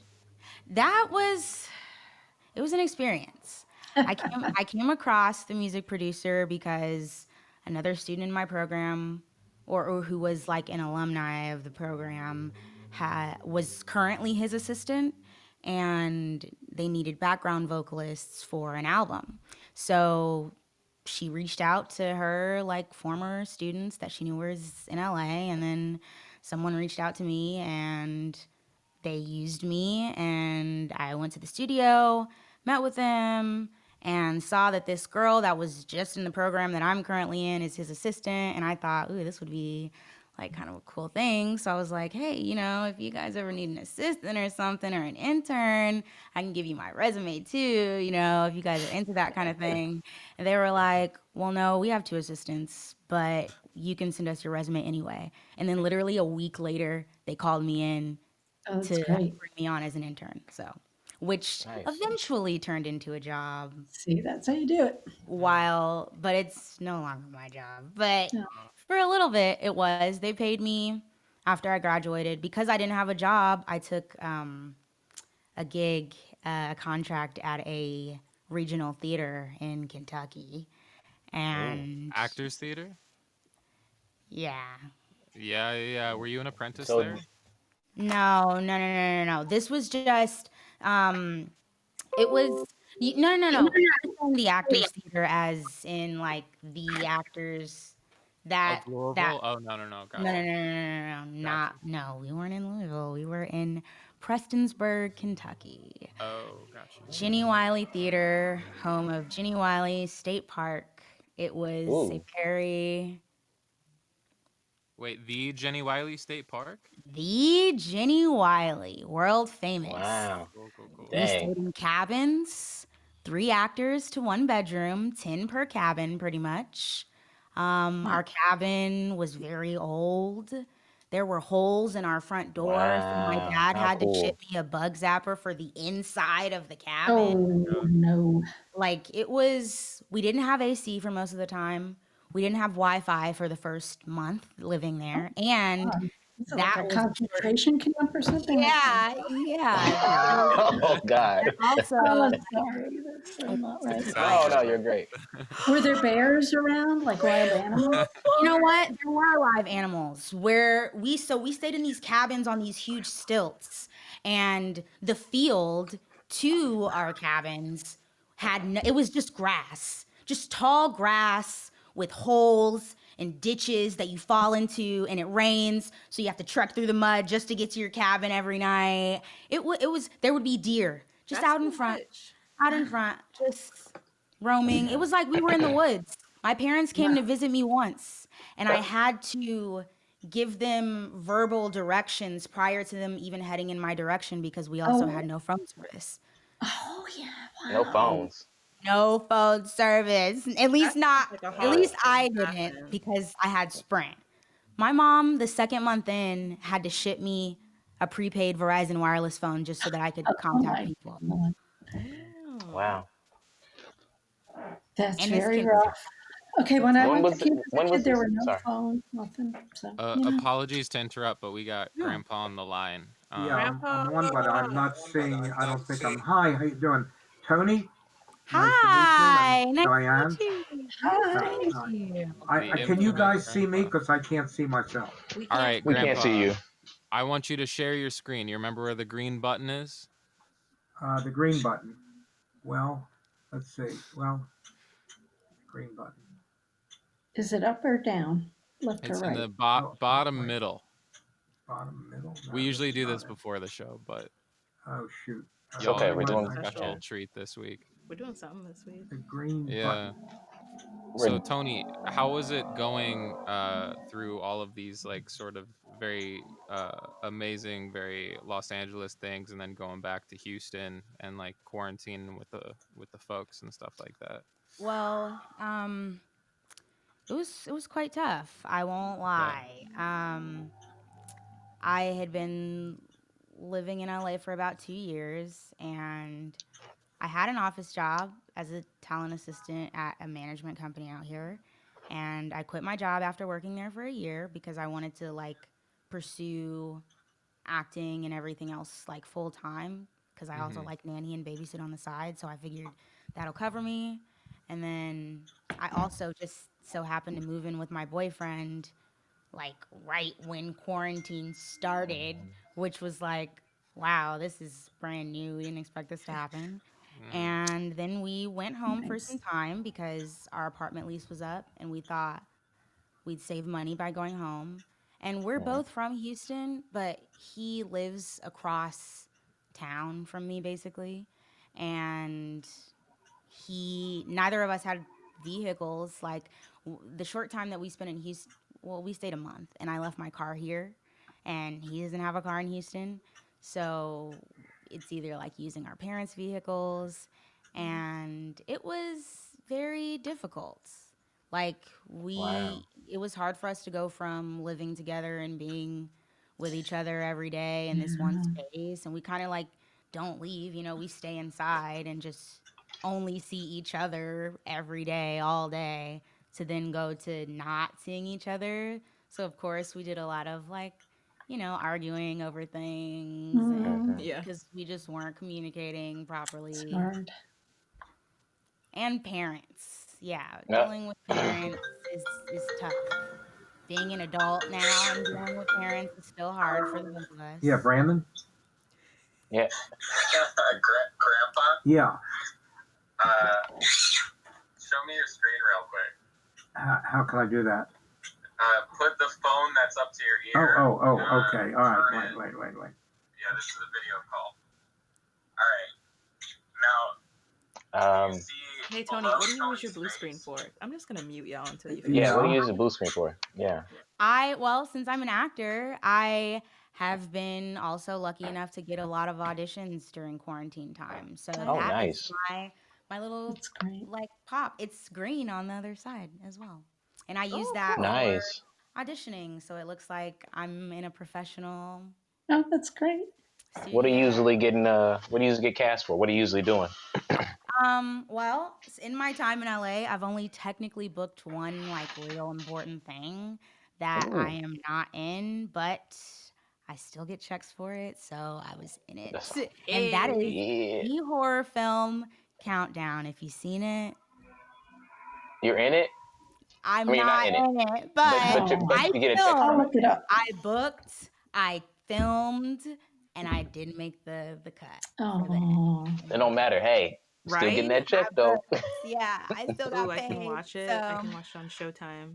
Yeah, you guys totally watch it. I'll Run look it up up. those residuals, y'all. Come on. I can watch it on. That's hilarious. I can watch it on. Wait, is this on Prime? I think it might be. Let me see. I had a question about the parents thing. Do you think what are you gonna do when your parents get older and all that? You're gonna help? Are you gonna? Do you know how are you gonna move back home, or are you gonna bring them to LA? I guess it's too. I mean, we're really young, so we got a lot of time to think about stuff like that. Yeah. Well, so here's the thing. My parents, they're divorced, and they have been since I was maybe, I guess, 20. It's been official since I was 22, but they've been separated since I was about 15 or 16. And me and my mom, we gravitated more towards each other and we were closer. And me and my dad, we have our ups and downs sometimes, but we're fine. But he kind of there's also a lot of kids. Like there's a lot of siblings involved. And my dad, he has a whole life going on. It is my full intention for me to get nice and good and rich and famous out here so that I can take care of my mom, because I would love to have my mom be with me and to take care of her, because both of my parents did a really great job about supporting me making the decision to move out to LA, pursue acting, something that is really not promised, to anyone. So yeah. I plan on taking care of my mom for sure. My dad, I mean, look. I plan to give back. When I'm capable, I plan to give back to everyone. As far as taking care of him, we're just going to have to get some things understood first. I need him. If I'm going to be taking care of him, then he has to comply by my rules, just like I did Laying by down his. the law. Exactly. Oh no. Exactly. we're all I'm saying. going to be supporting you. Then What are your laws? What are you talking about? What's that thing? So this is the thing. My dad, he's a very he knows everything. And unfortunately, I guess I'm kind of like that too. But my dad needs to understand that at the point where I'm taking care of him, that he just needs to listen to me. And he also has to respect me. He can't tell me I don't know what I'm talking about, because now I'm actually taking care of you. So you literally can do nothing here. I need you to just surrender a little bit and just give a little so that this can run smoothly. You're going to be shaking them keys in front of him like I got the power now? It's like I'm behind the wheel? Wow. Yes. Because I feel like after all these years, I deserve a little bit of time to do that, especially if I've worked my butt off to get all rich and famous, then I deserve some respect. That is hilarious. My mom won't be complaining when I'm, so he All right, we're all here. Squad. We're all here. Hello. Grandpa, Diane, Hi. Tony. Sorry, I Hi. couldn't get in the beginning. Someone got into my emails and corrupted my emails. So, That's What were horrible. What were they sending you? well, all these invitations and things from when I sent out an email, it actually didn't come from me. It came to somebody else's email or from someone else's email or to someone else's email. It was a mess. Oh, that's And I don't horrible. think They it's have completely to. resolved, but it is. I don't know how they're getting into my password and everything. Oh wow. Whatever. I'm glad you're here, Grandpa. I'm here with all these young kids, these youngins, Oh, I was right, the only right. old person on, so. Okay. Well, nice to hear from you, Diane.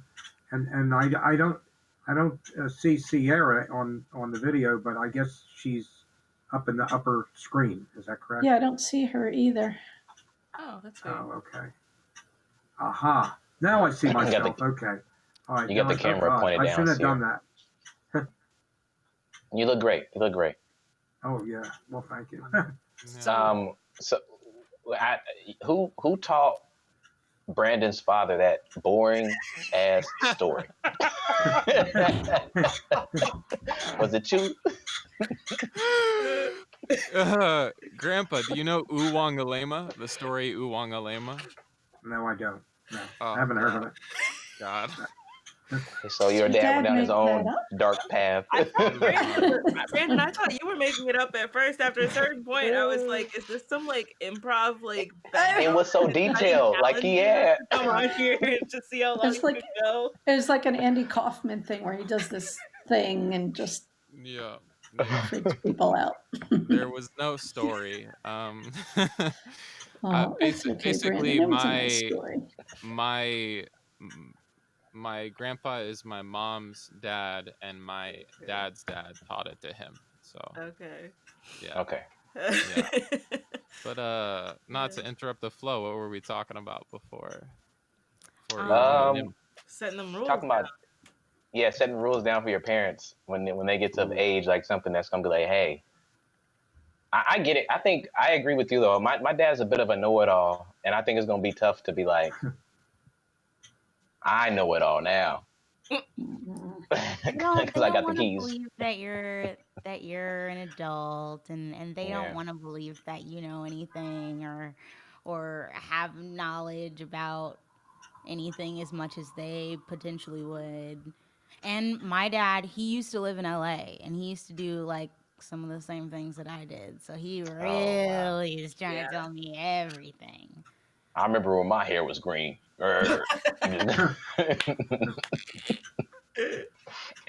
I'm dead. My dad had a nose ring before I ever did. Like, oh no! Wow, that's pretty cool. That's really cool. You ever have a nose ring, Grandpa? No, never really had one. Never, no interest in getting one at this point. Not even a little bit. I mean, not even a little bit. Belly button ring, maybe. Nothing. No. Eyebrow. Tattoos. And Tony, where are you from? I'm from Houston, Texas. Okay, and how about Diane? Where are you from? New Jersey. New Jersey, that's right. Yes.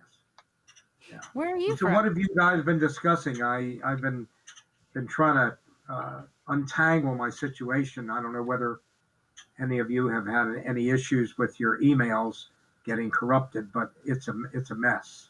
I haven't yet. Someone got into my email accounts and sending me all kinds of junk and whatever. Oh, it's horrible. Yeah. It happens. So I couldn't get my regular emails. Like they tell me I can't even get the ones. I lost a whole slew of them. Oh man. Wow. Oh, that's horrible. Yeah.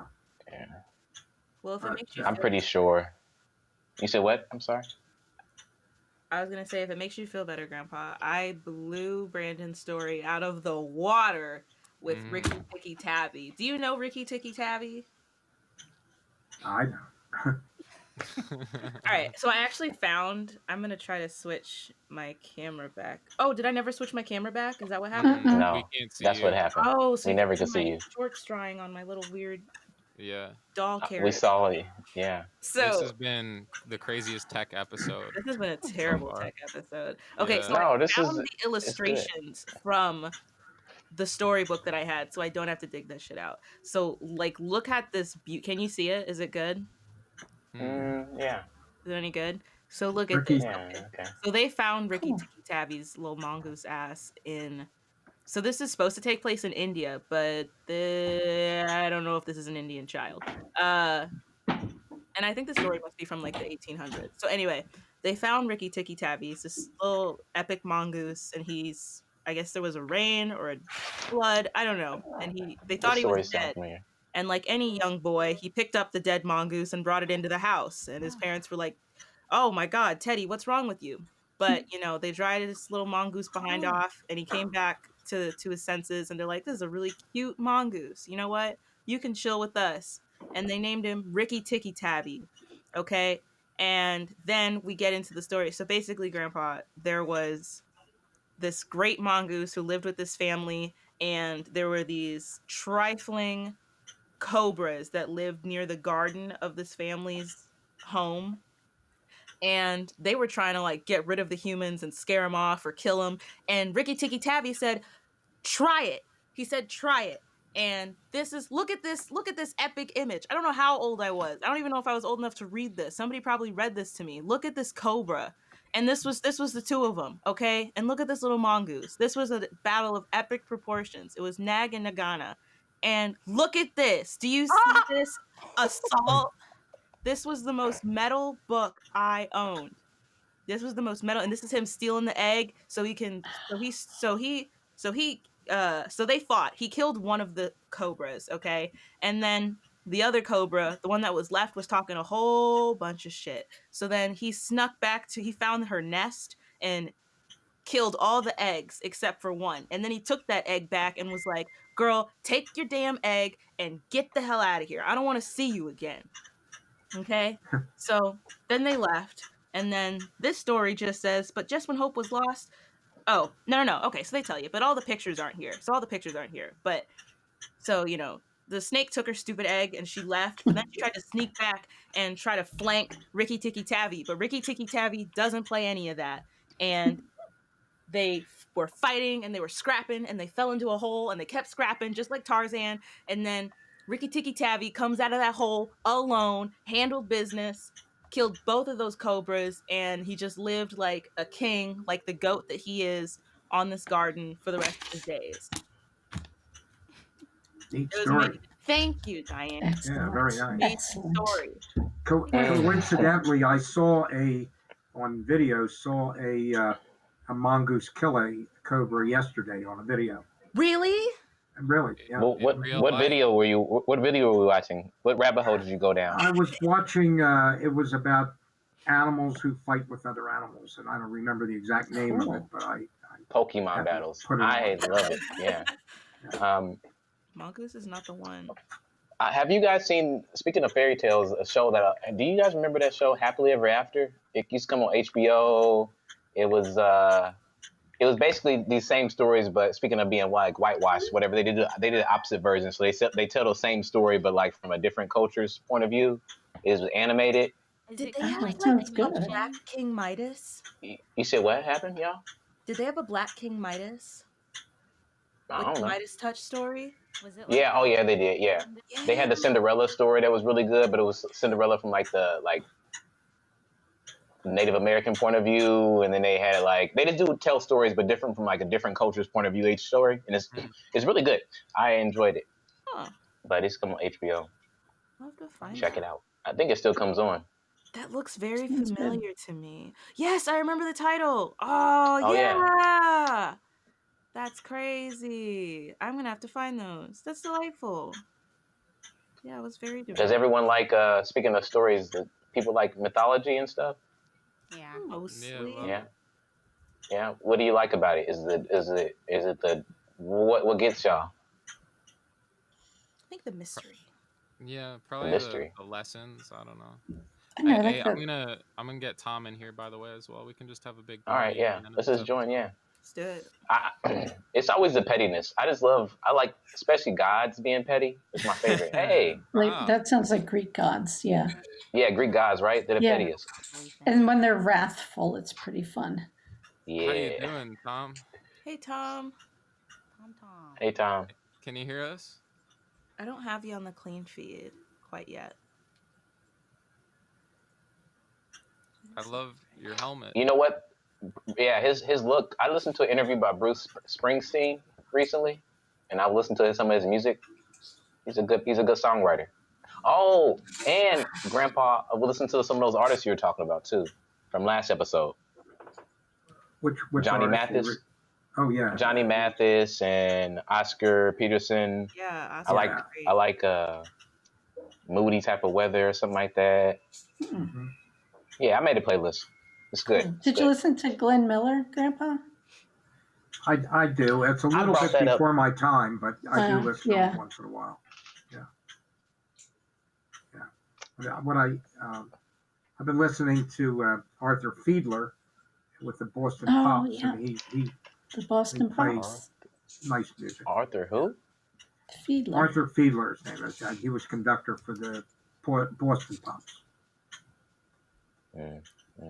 Yep, my parents used to watch him every year on the 4th of July. What was that? My parents watched him every year on the 4th of July. They would broadcast the Pops. And Tom, can Tom hear us?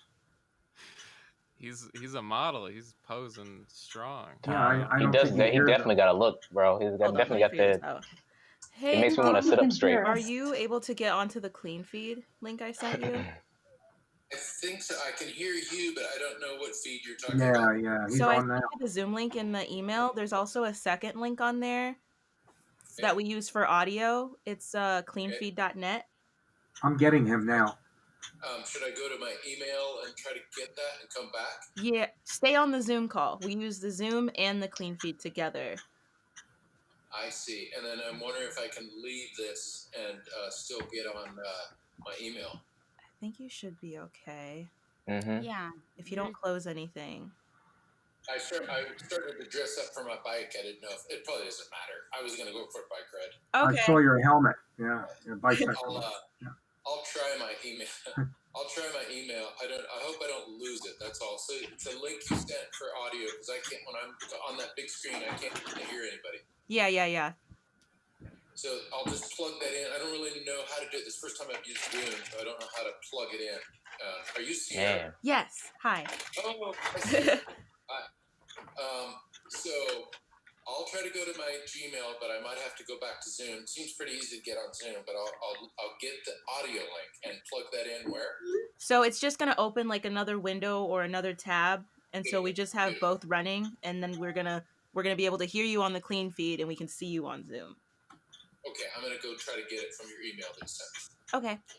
Guys, I have to log off. It was great meeting you all. This was so fun.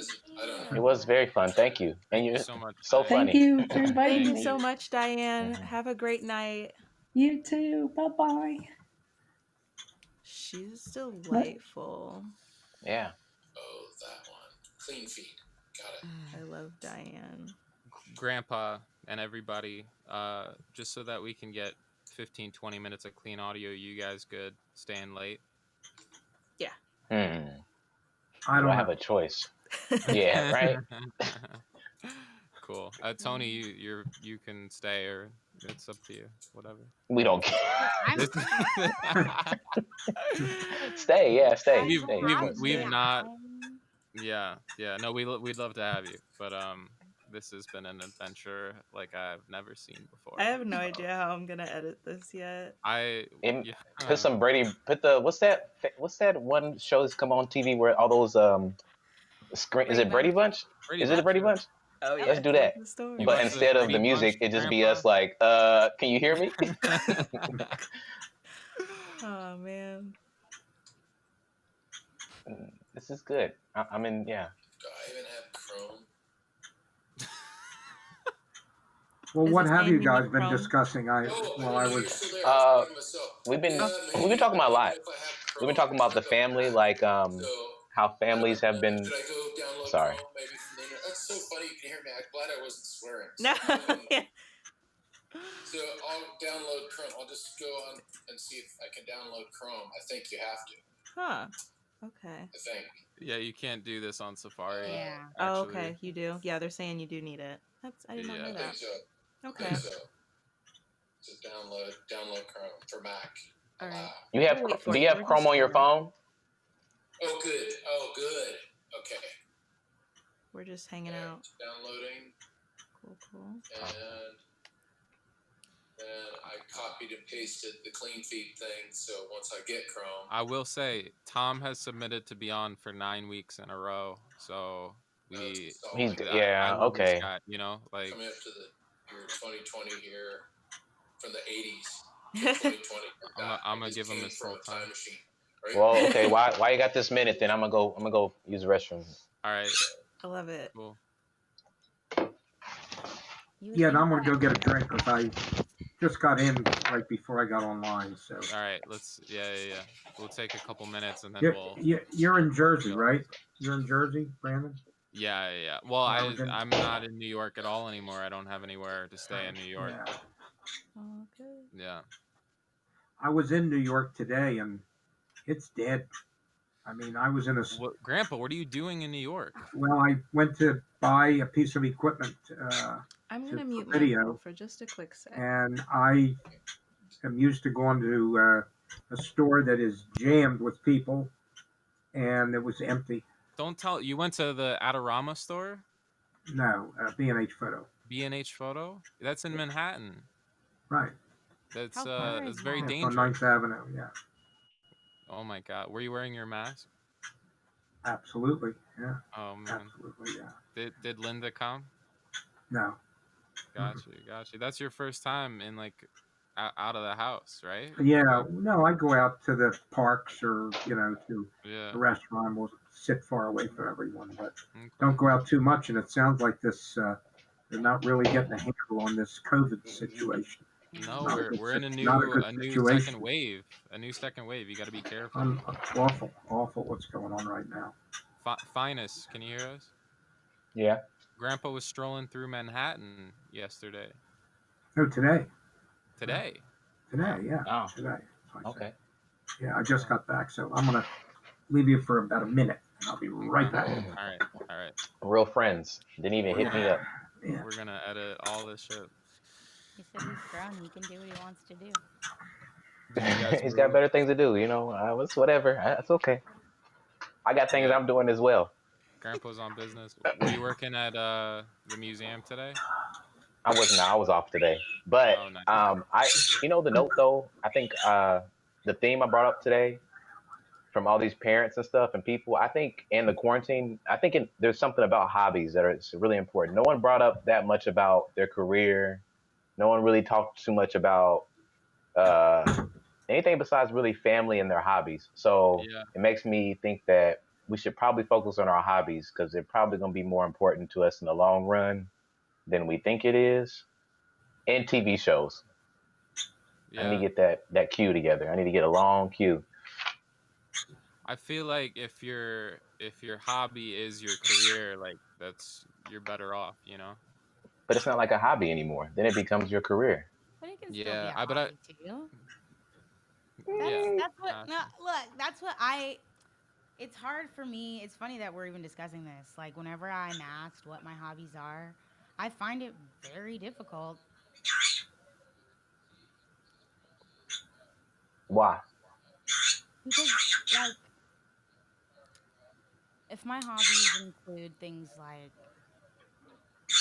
acting, like doing self-tape for fun, like working on voiceover stuff for fun, listening to music because I like to, like, it takes up so much of my extra free time that, because it technically is my free time, like I don't have a day job, I don't have any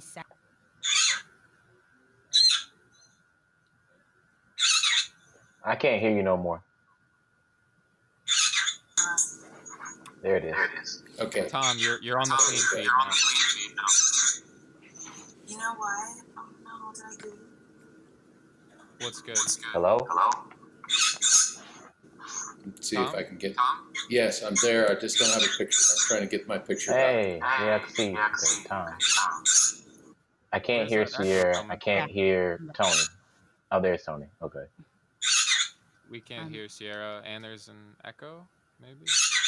Oh my God, what is that? That's Rosie. That's the bird.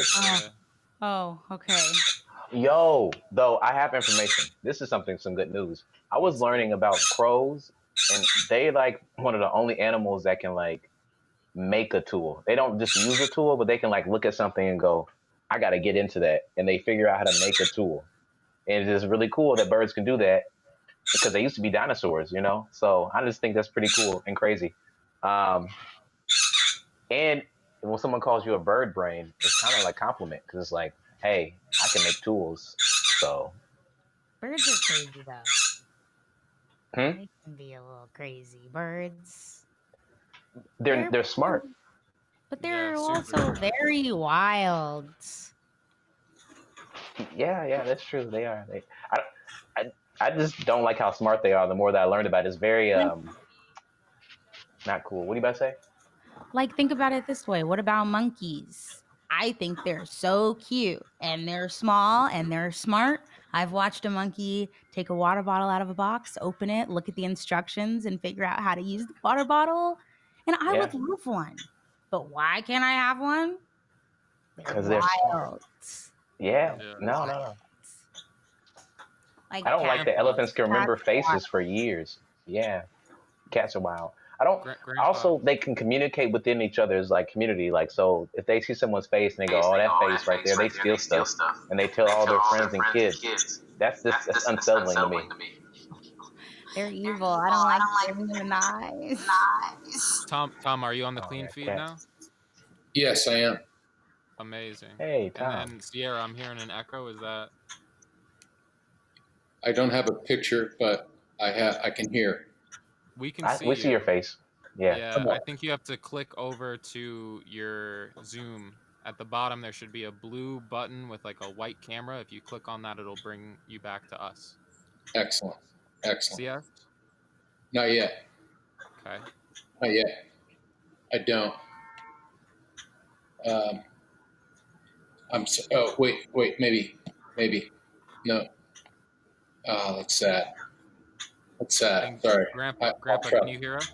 I hear. I can hear you just great. I can hear everybody great. Yeah. Great. And Grandpa, are you okay? I heard you got cut or something from the bird. I did. How'd you find that out? Seriously. You told me. Oh, I did. Yeah, it was in the midst of all the chaos. No, I don't remember telling you that, but actually, Rosie last night, she didn't mean to hurt me, but she flew and grabbed onto my face and almost took out an eye. So I cut up. No, Grandpa. Rosie meant that. They make tools, making their own shanks. Well, that's what my wife says. She says get rid of her because she's afraid of her. Listen. Yeah, she's a good bird, but she doesn't. They don't know. They grab. Their claws are quite sharp. Is that a? I bet it's like the wire in your house with those. Yeah, I got several birds in my nose. I'm so sorry, Grandpa. Yeah, I'm fine. You've not had That's a good mean day. Animal. Fortunately, she didn't get my eye because then it would be serious. So are you not going to bring her back out anymore? When I can bring her out now, but I'm a little afraid of her now because she. I'm bring her out, but you better not. I do hear the bird. I'm yelling at her a lot because she's getting a little too.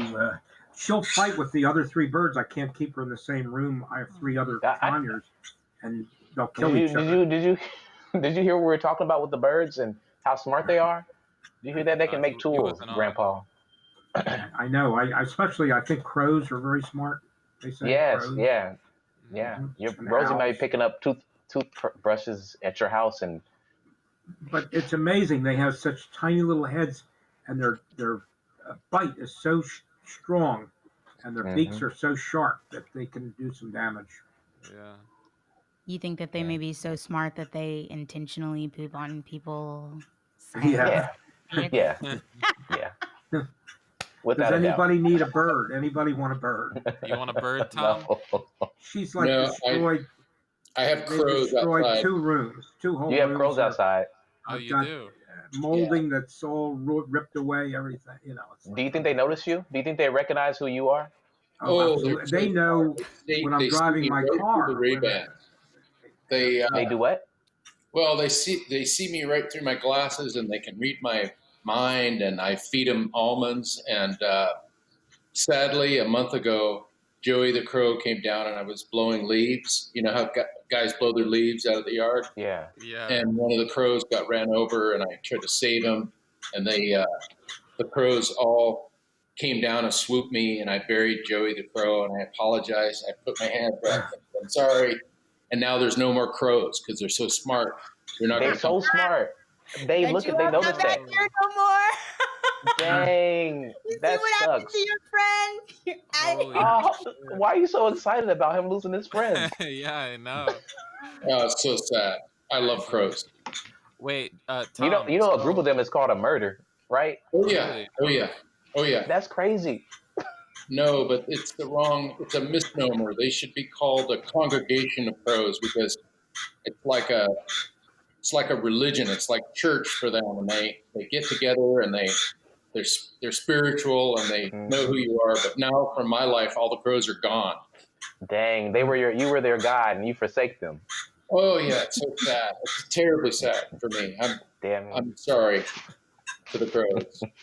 So it wasn't your fault in any way. It's not like it flew into the leaf blower, right? Like, no, it was crows stand out in the road and they know right where the car wheels are because they put their walnuts and things like that so the cars can crack them. And since the leaf blower was going, a car swerved out of my way, and Joey was sitting right where the tire was and got ran over, and I picked him up. And his head was alive, and then when it was carrying him, his head died, and all the other crows saw it and looked at it like Tom is the guy that killed the crow, so they got my number. And they're wrong. I don't know how to talk to them anymore. You know what? There's got to be some type of court system you can go through. Bring some Cheetos and hold them in your hand, and hopefully you can start talking to them. And see what happens. I'm going to do that because they need to. I'm searching them out now. When I go on my bike, I was just all set up to go on my bike. When I go on my bike, I talk to them in trees, and my neighbors think I'm crazy because I'm apologizing for Joey that died, and I'm telling him I buried him. You better watch out. There's gonna, come for you. Tom, there's gonna be bird texts about bicycle? You. I'm sorry. What did he say? What did the bird man say? Have I been muted this whole time? Do you ride a regular bicycle or is it a motorized bike? I ride a fat tire bike, and I ride up in the mountains in Oregon. I was going to be at 7,500 feet, and I do a handstand. I'm 60 years old, but I do a handstand every time I take a picture. So I'm the handstand guy on Facebook, the old guy standing on my hands or my helmet. And it's a fat tire bike, and I go climb 1,000 feet just almost every night. Can you balance yourself without holding onto the handlebars? Oh yeah, love doing that. I live for that. Yeah. And you have to have a little balance. Your balance gets bad when you know how your balance gets a little off. Actually, it doesn't though, because my dad was in his 80s and he still had his balance, and he was still doing yoga, and he said he loved aging. So I love aging too. So I stand on my hands, but I limit myself a little bit. I go slow because I want to keep going. Yeah. What do you love about aging?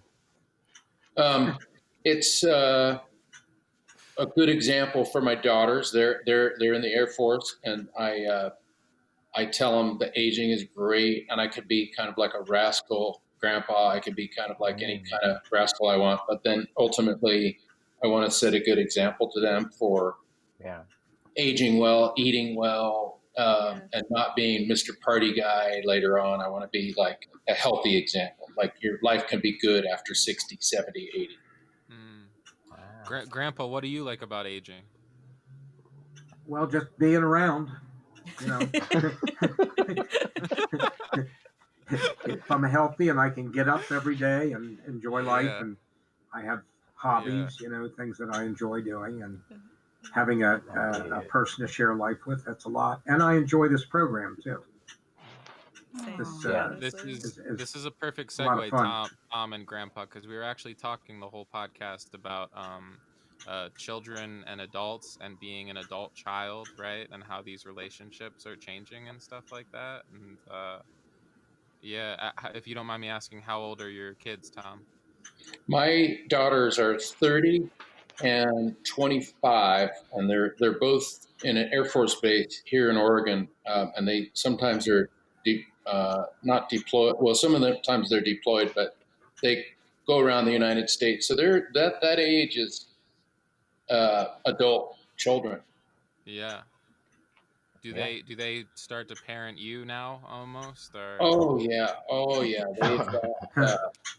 They want me to keep their little white lies, and then but I'm there for them. Like I shouldn't say this in case my daughter sees it, but she had an emotional day and she just needed somebody to cry to, and I needed to remind myself, don't tell her what to do, just listen, be an ear. And so what I said was, I can't relate to you and I can relate to you, but I'm here to listen to you. And she cried, and it was wonderful because I just sat on the floor and absorbed the emotion and loved it. So I still am a parent.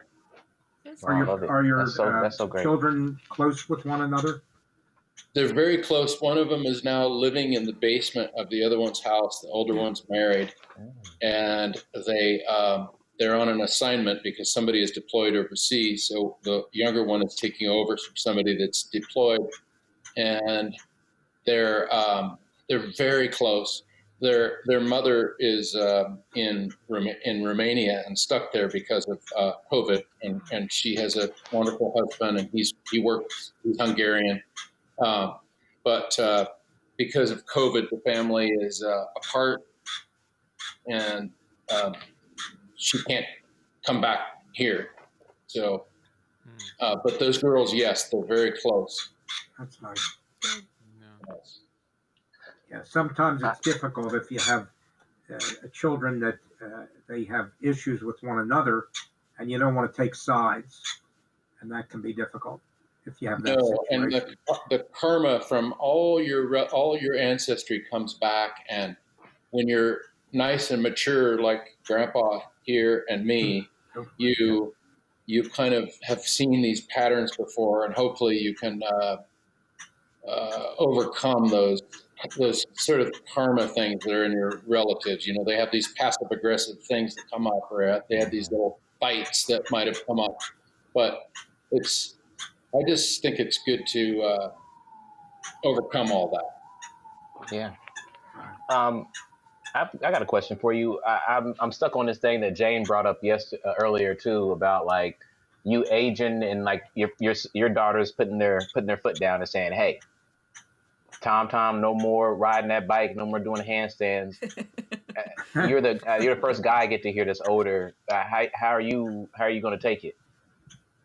I'm going to be okay with it because I have slowed down on my bike. I don't do the crazy guy stuff anymore. I was a stuntman in Hollywood in the 80s. And I sort of feel like I came here from the 80s to 2020 in a time machine, something along those lines. But when first gear and granny gear needs to kick in for me, I'm going to accept it. Like if I get, just like the grandpa here said, just being here or just showing up or just getting that cup of coffee. I mean, that's good enough for me. That cup of coffee I had this morning, holy moly. I get that. Holy moly. And then I can be in granny gear, and I can be, if they need to click me down a couple notches, I hope I can be okay with it. Yeah. And I guess you keep up cardiovascular with your bike riding. Oh, it's fantastic. It's and actually that's the thing. People try to keep that cardiovascular at a high level when they're aging. Say they're 60, 70, 80. What I do is I breathe a little bit on that bike ride, and then I'm sweaty, and I love this mask because I use this to breathe and the dust up there, and then I'm breathing in this mountain air up on the up above the ski lift, and but I don't need to go to a high level of cardiovascular. I just get a good breathe in, and then I'm good. Do you feel like you've gotten all of your parenting compassion and general badassness from your parents, or like where does this come from? I had hippie parents, and I grew up on a commune. My parents were from New York City, and they were the first hippies from World War II. They're much older than me, almost like grandparents. And I was the youngest on a commune, kind of in like a hippie and a born again commune. And so now I try to not look like a hippie because I've rebelled from all of that. But it was a cool life. But Succeeded, by the way. Sorry.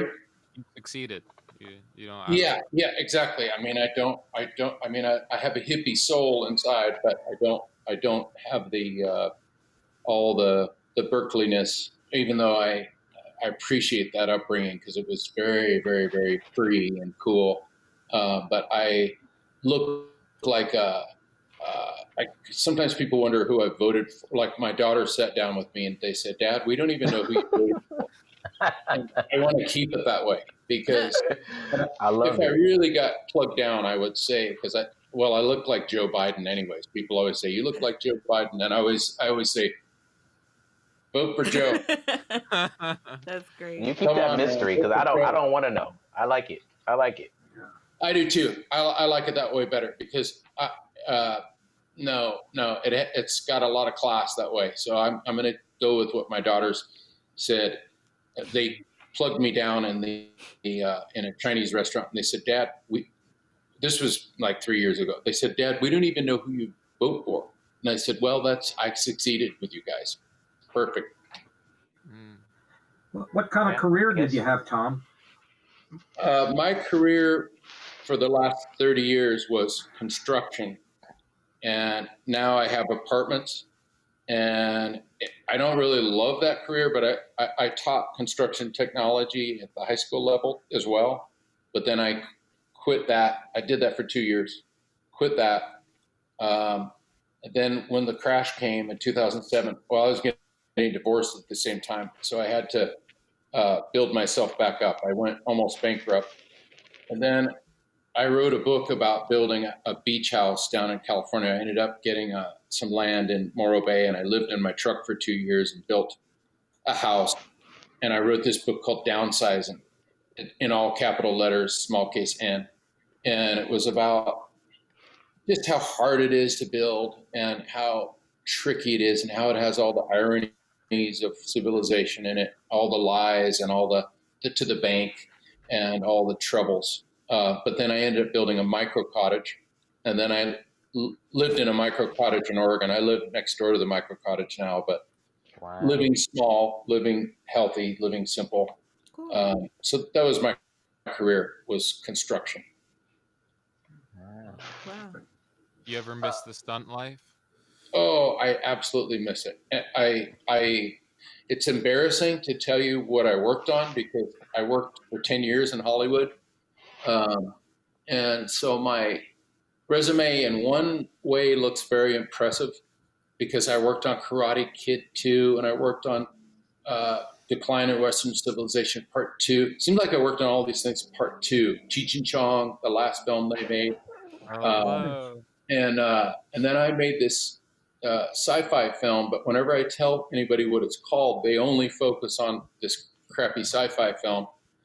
So I never tell the name, but I also wrote a book about the making of this odd film and how strange Hollywood was.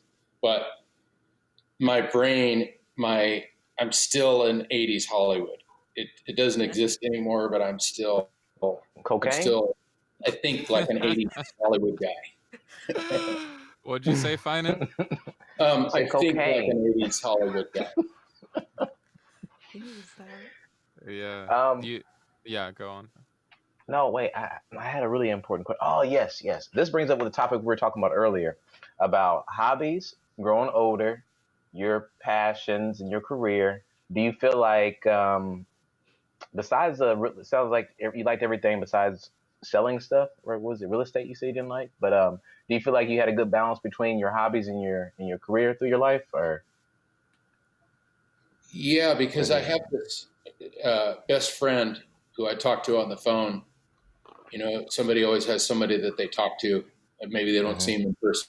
It works really good right now for COVID. I talked to this guy for an hour, and he always is critical of me. You know how you have a friend that's kind of an opposite, and he always says you should do your hobby. Life is short.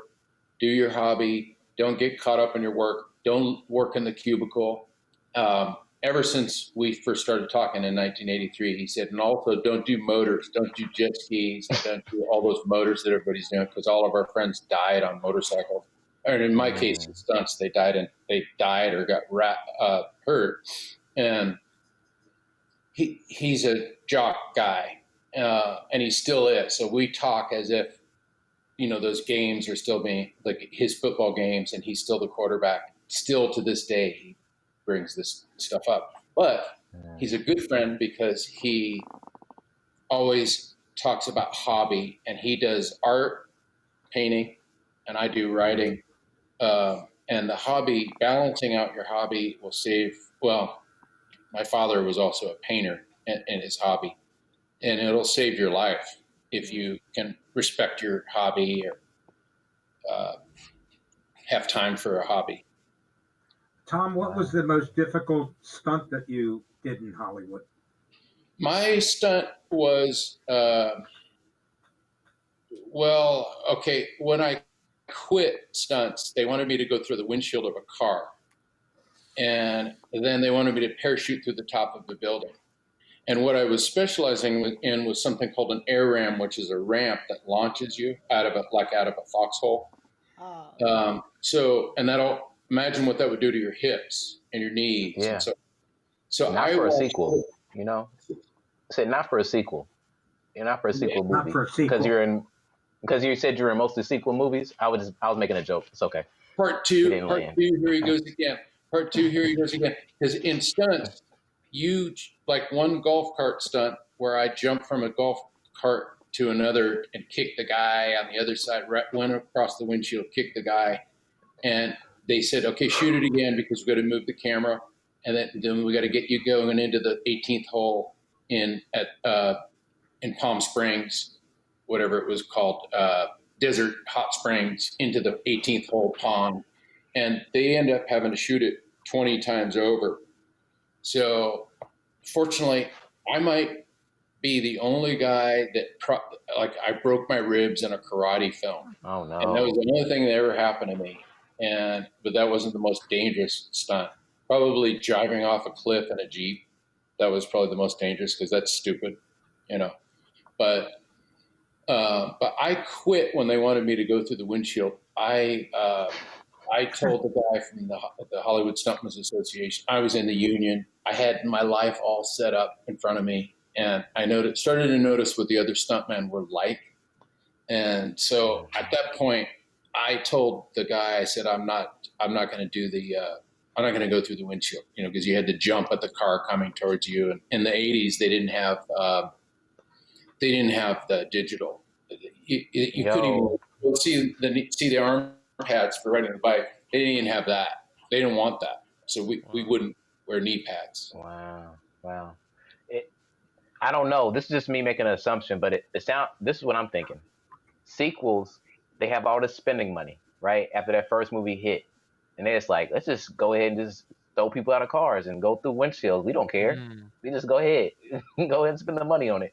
I don't know, though. I don't know. Yeah, it's like, who cares about the storyline now? We're in movie 2. We're in movie 2. They gave us extra $20,000. Yeah, just go ahead and just shoot it again. That's like the Fast and Furious, like number 12. You know, the cars are just going backwards at that point. Like that's they are. Yeah. That's why the only good sequels are movies like The Incredibles 2, when we know they put lots of thought and time and effort into this story. And it was great, you know? It earned it. So, sorry, Tom, you did not go through the windshield of the car.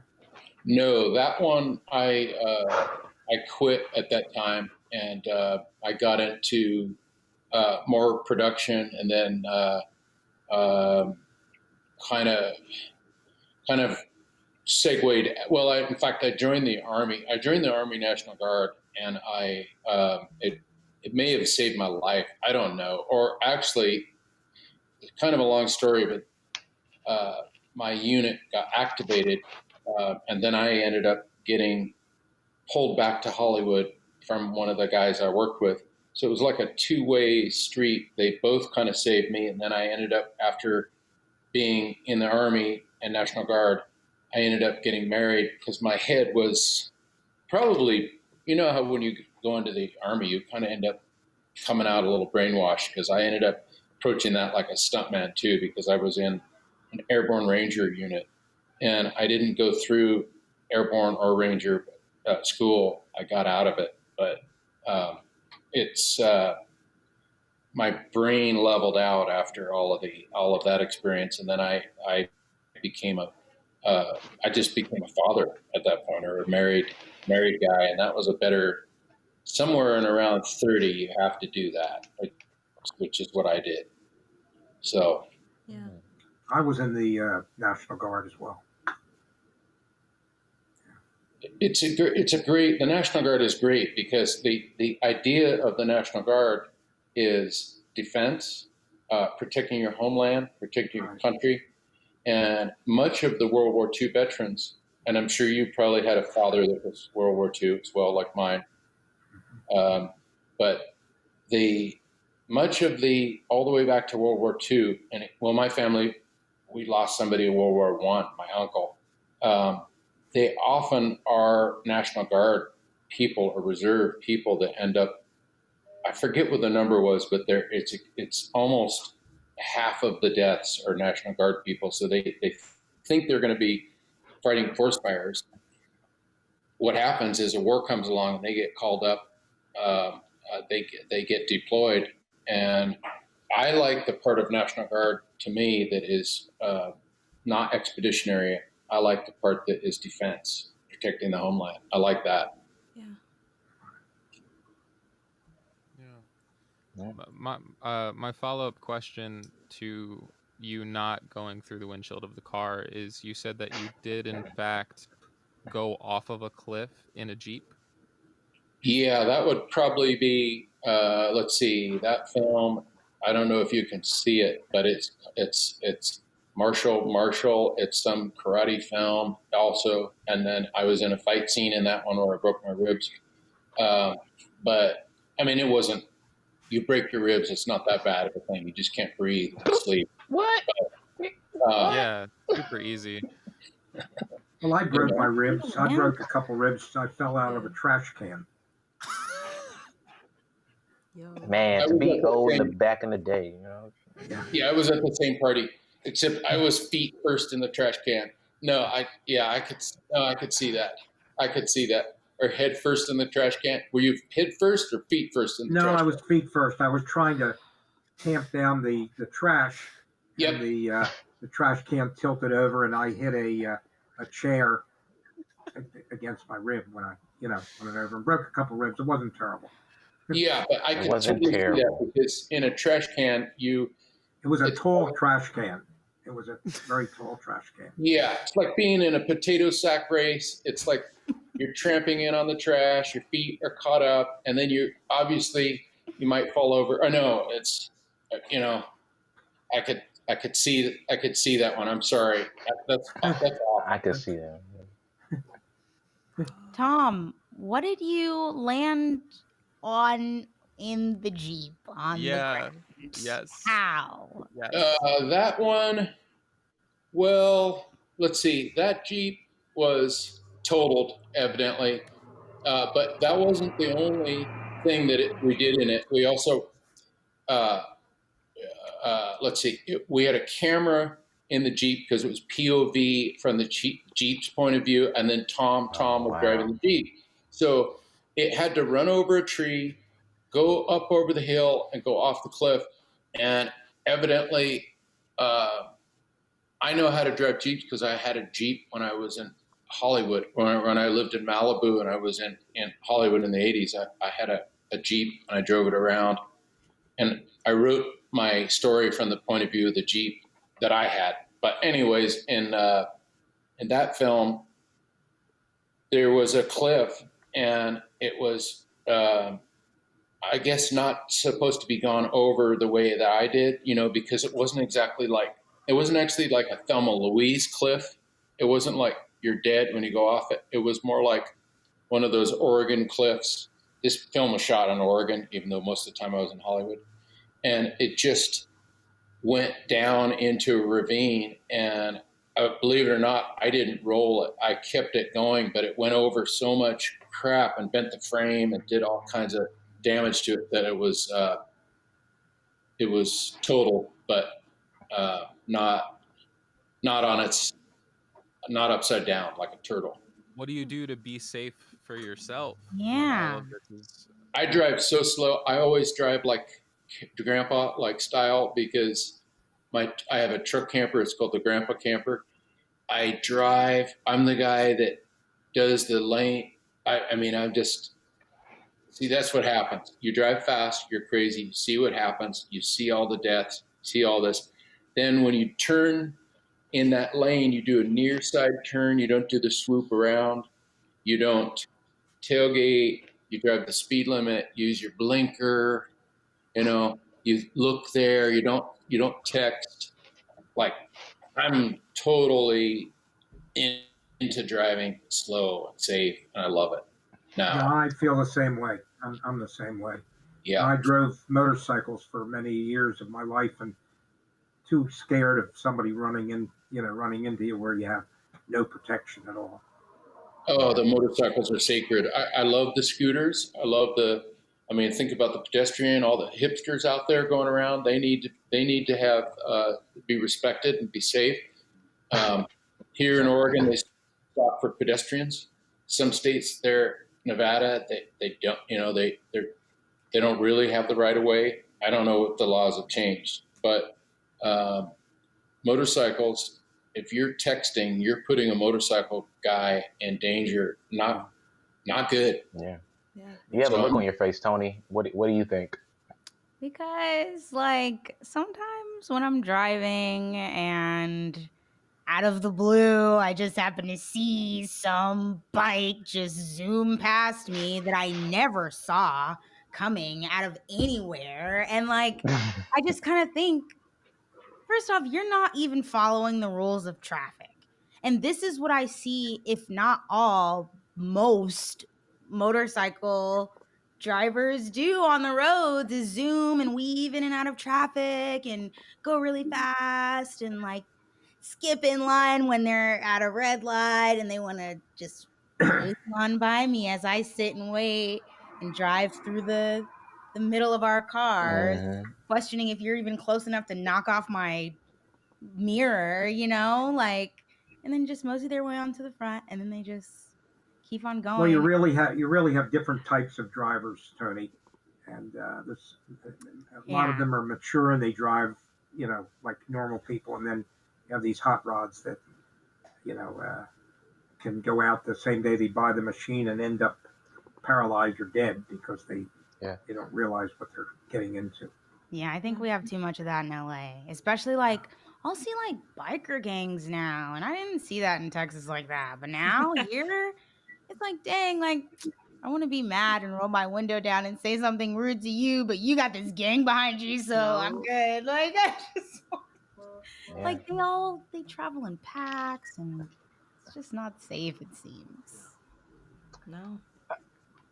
On another side note, I'm sorry. Go ahead. I'm sorry, Grandpa. Go ahead. No, nothing important. Go ahead. Mine's off the topic too. It's not really that important. Well, okay. Tom.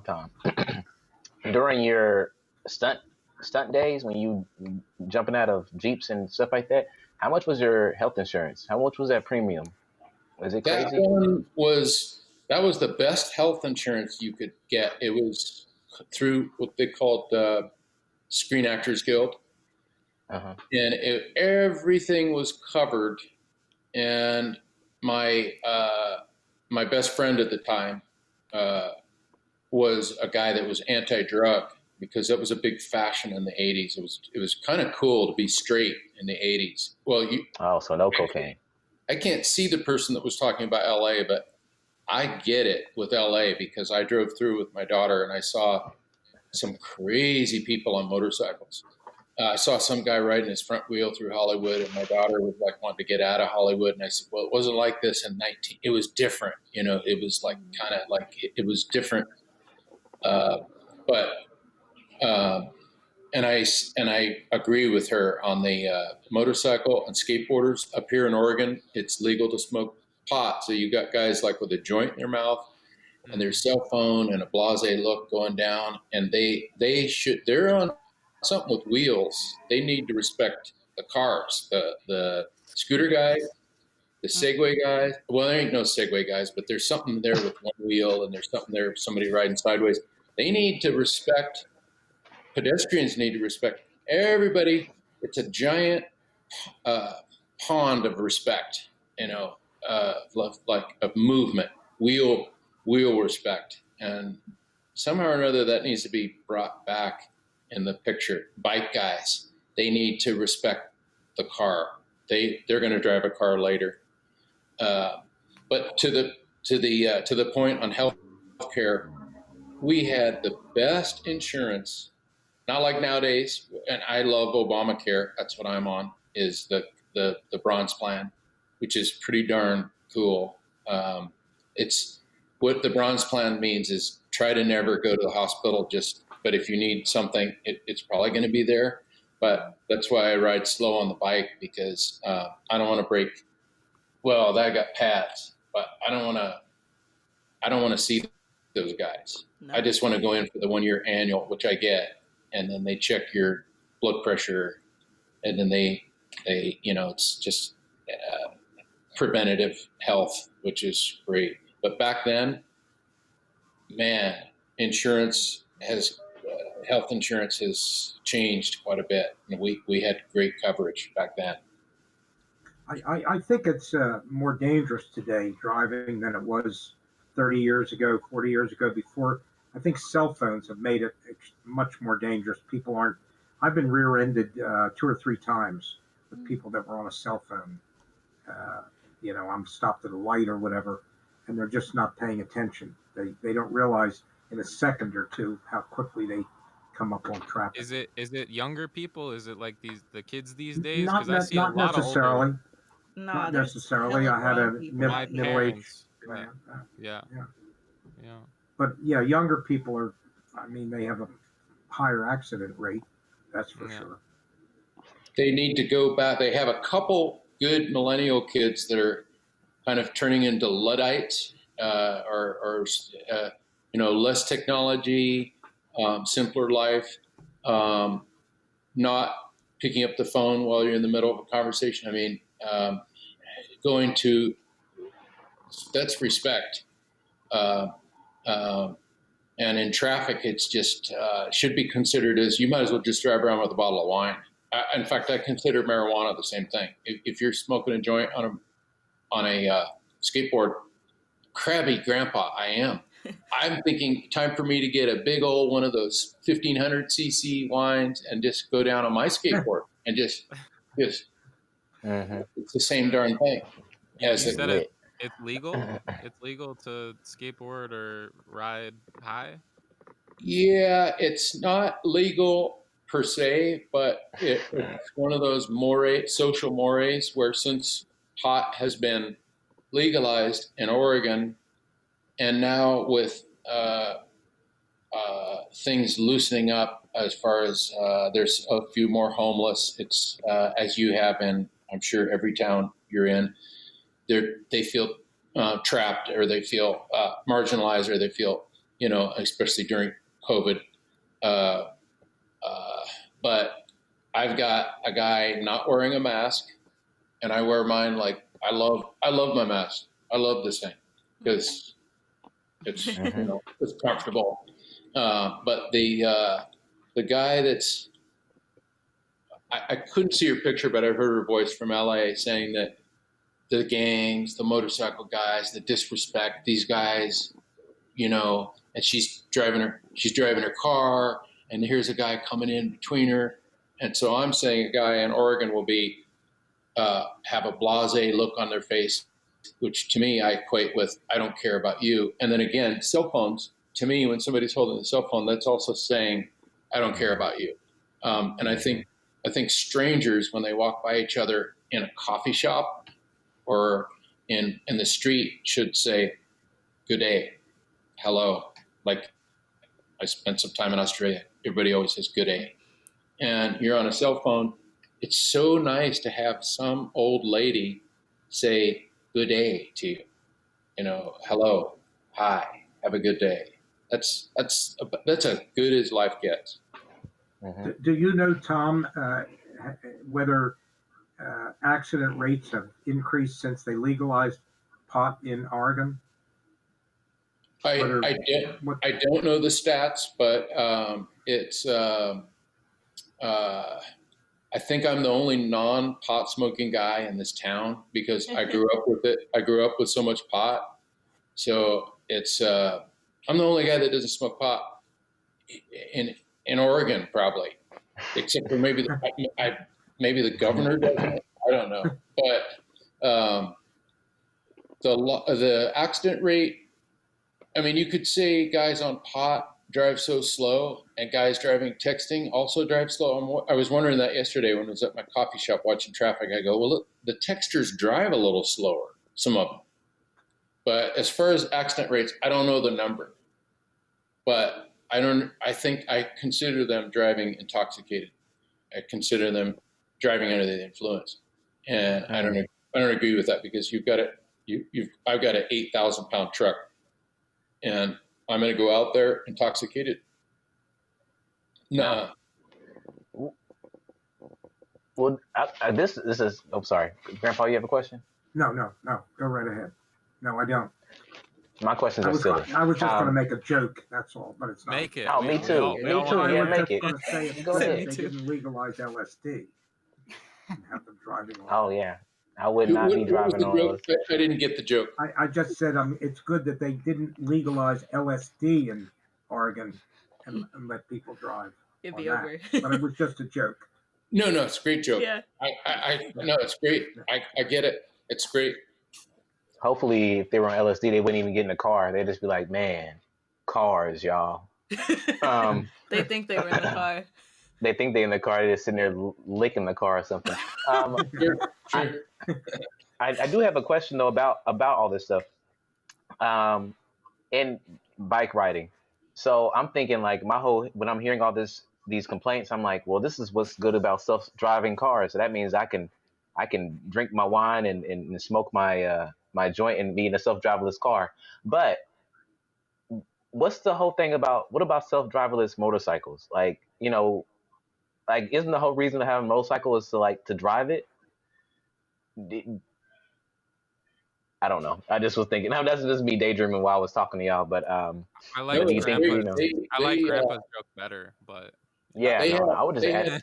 If they had driverless, semis and trains, driverless semis that only go 30 miles an hour, and then everybody on the freeway would be just cruising along, and the semis were going a little slower because I think the semis go a little fast. So driverless, there's a place for driverless. In fact, driverless motorcycles, why not? Because it'll set tone, and you have to work around the driverless motorcycles, or driverless little bots that are out there. I feel like I don't see the appeal. Like, if I'm not a motorcycle driver, so I guess I don't know the feeling. But I think a lot of it is driving. I don't think if it was a driverless motorcycle, I wouldn't even get on it. I'd be like, what's the fun in that? You don't want the wind blowing through your hair? No, I want life in my hands. Splashing against your helmet. Mm-hmm. Yeah, because to be honest, it's also very selfish of the motorcycle drivers and the bicyclists that are driving and like speeding past through my blind spot and I can't see you, because then if I hit you, that's my life ruined. Who knows what's gonna happen to your life? Like, what are you doing here? You're playing games. Like, it's frustrating. Actually, they put people on bicycles. I was in China in 1986, before Tiananmen Square. The whole Beijing was on bicycles, and what I noticed was people were laughing, people were looking at each other, people were riding around each other. And then they put something in the China News Daily and it said, we want everybody to get a car, because anybody would think it was just the coolest thing to get a car. But I would argue that China, that thing that I saw with all those happy and healthy people on bicycles, it's the minute you put a motor, I mean, you get on a skateboard, you get on a bike, you get on a, I mean, in defense of the pot guy on his skateboard, he sure looked like he's having fun, because it's like a little bit of a balance thing. He's smoking the joint. He's looking at his cell phone.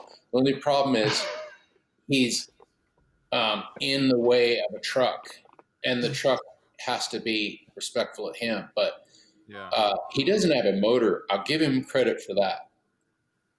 Have you been to Amsterdam, Tom, in the last 10, 20 years? I've been to Germany in the last 10 years. I brought my daughter, but we didn't. And my ancestors are from Denmark, and I didn't want to get close to Denmark because I might owe somebody money or something. So I didn't want to. But Amsterdam, my daughter went there, and she said it was the coolest with all the bikes.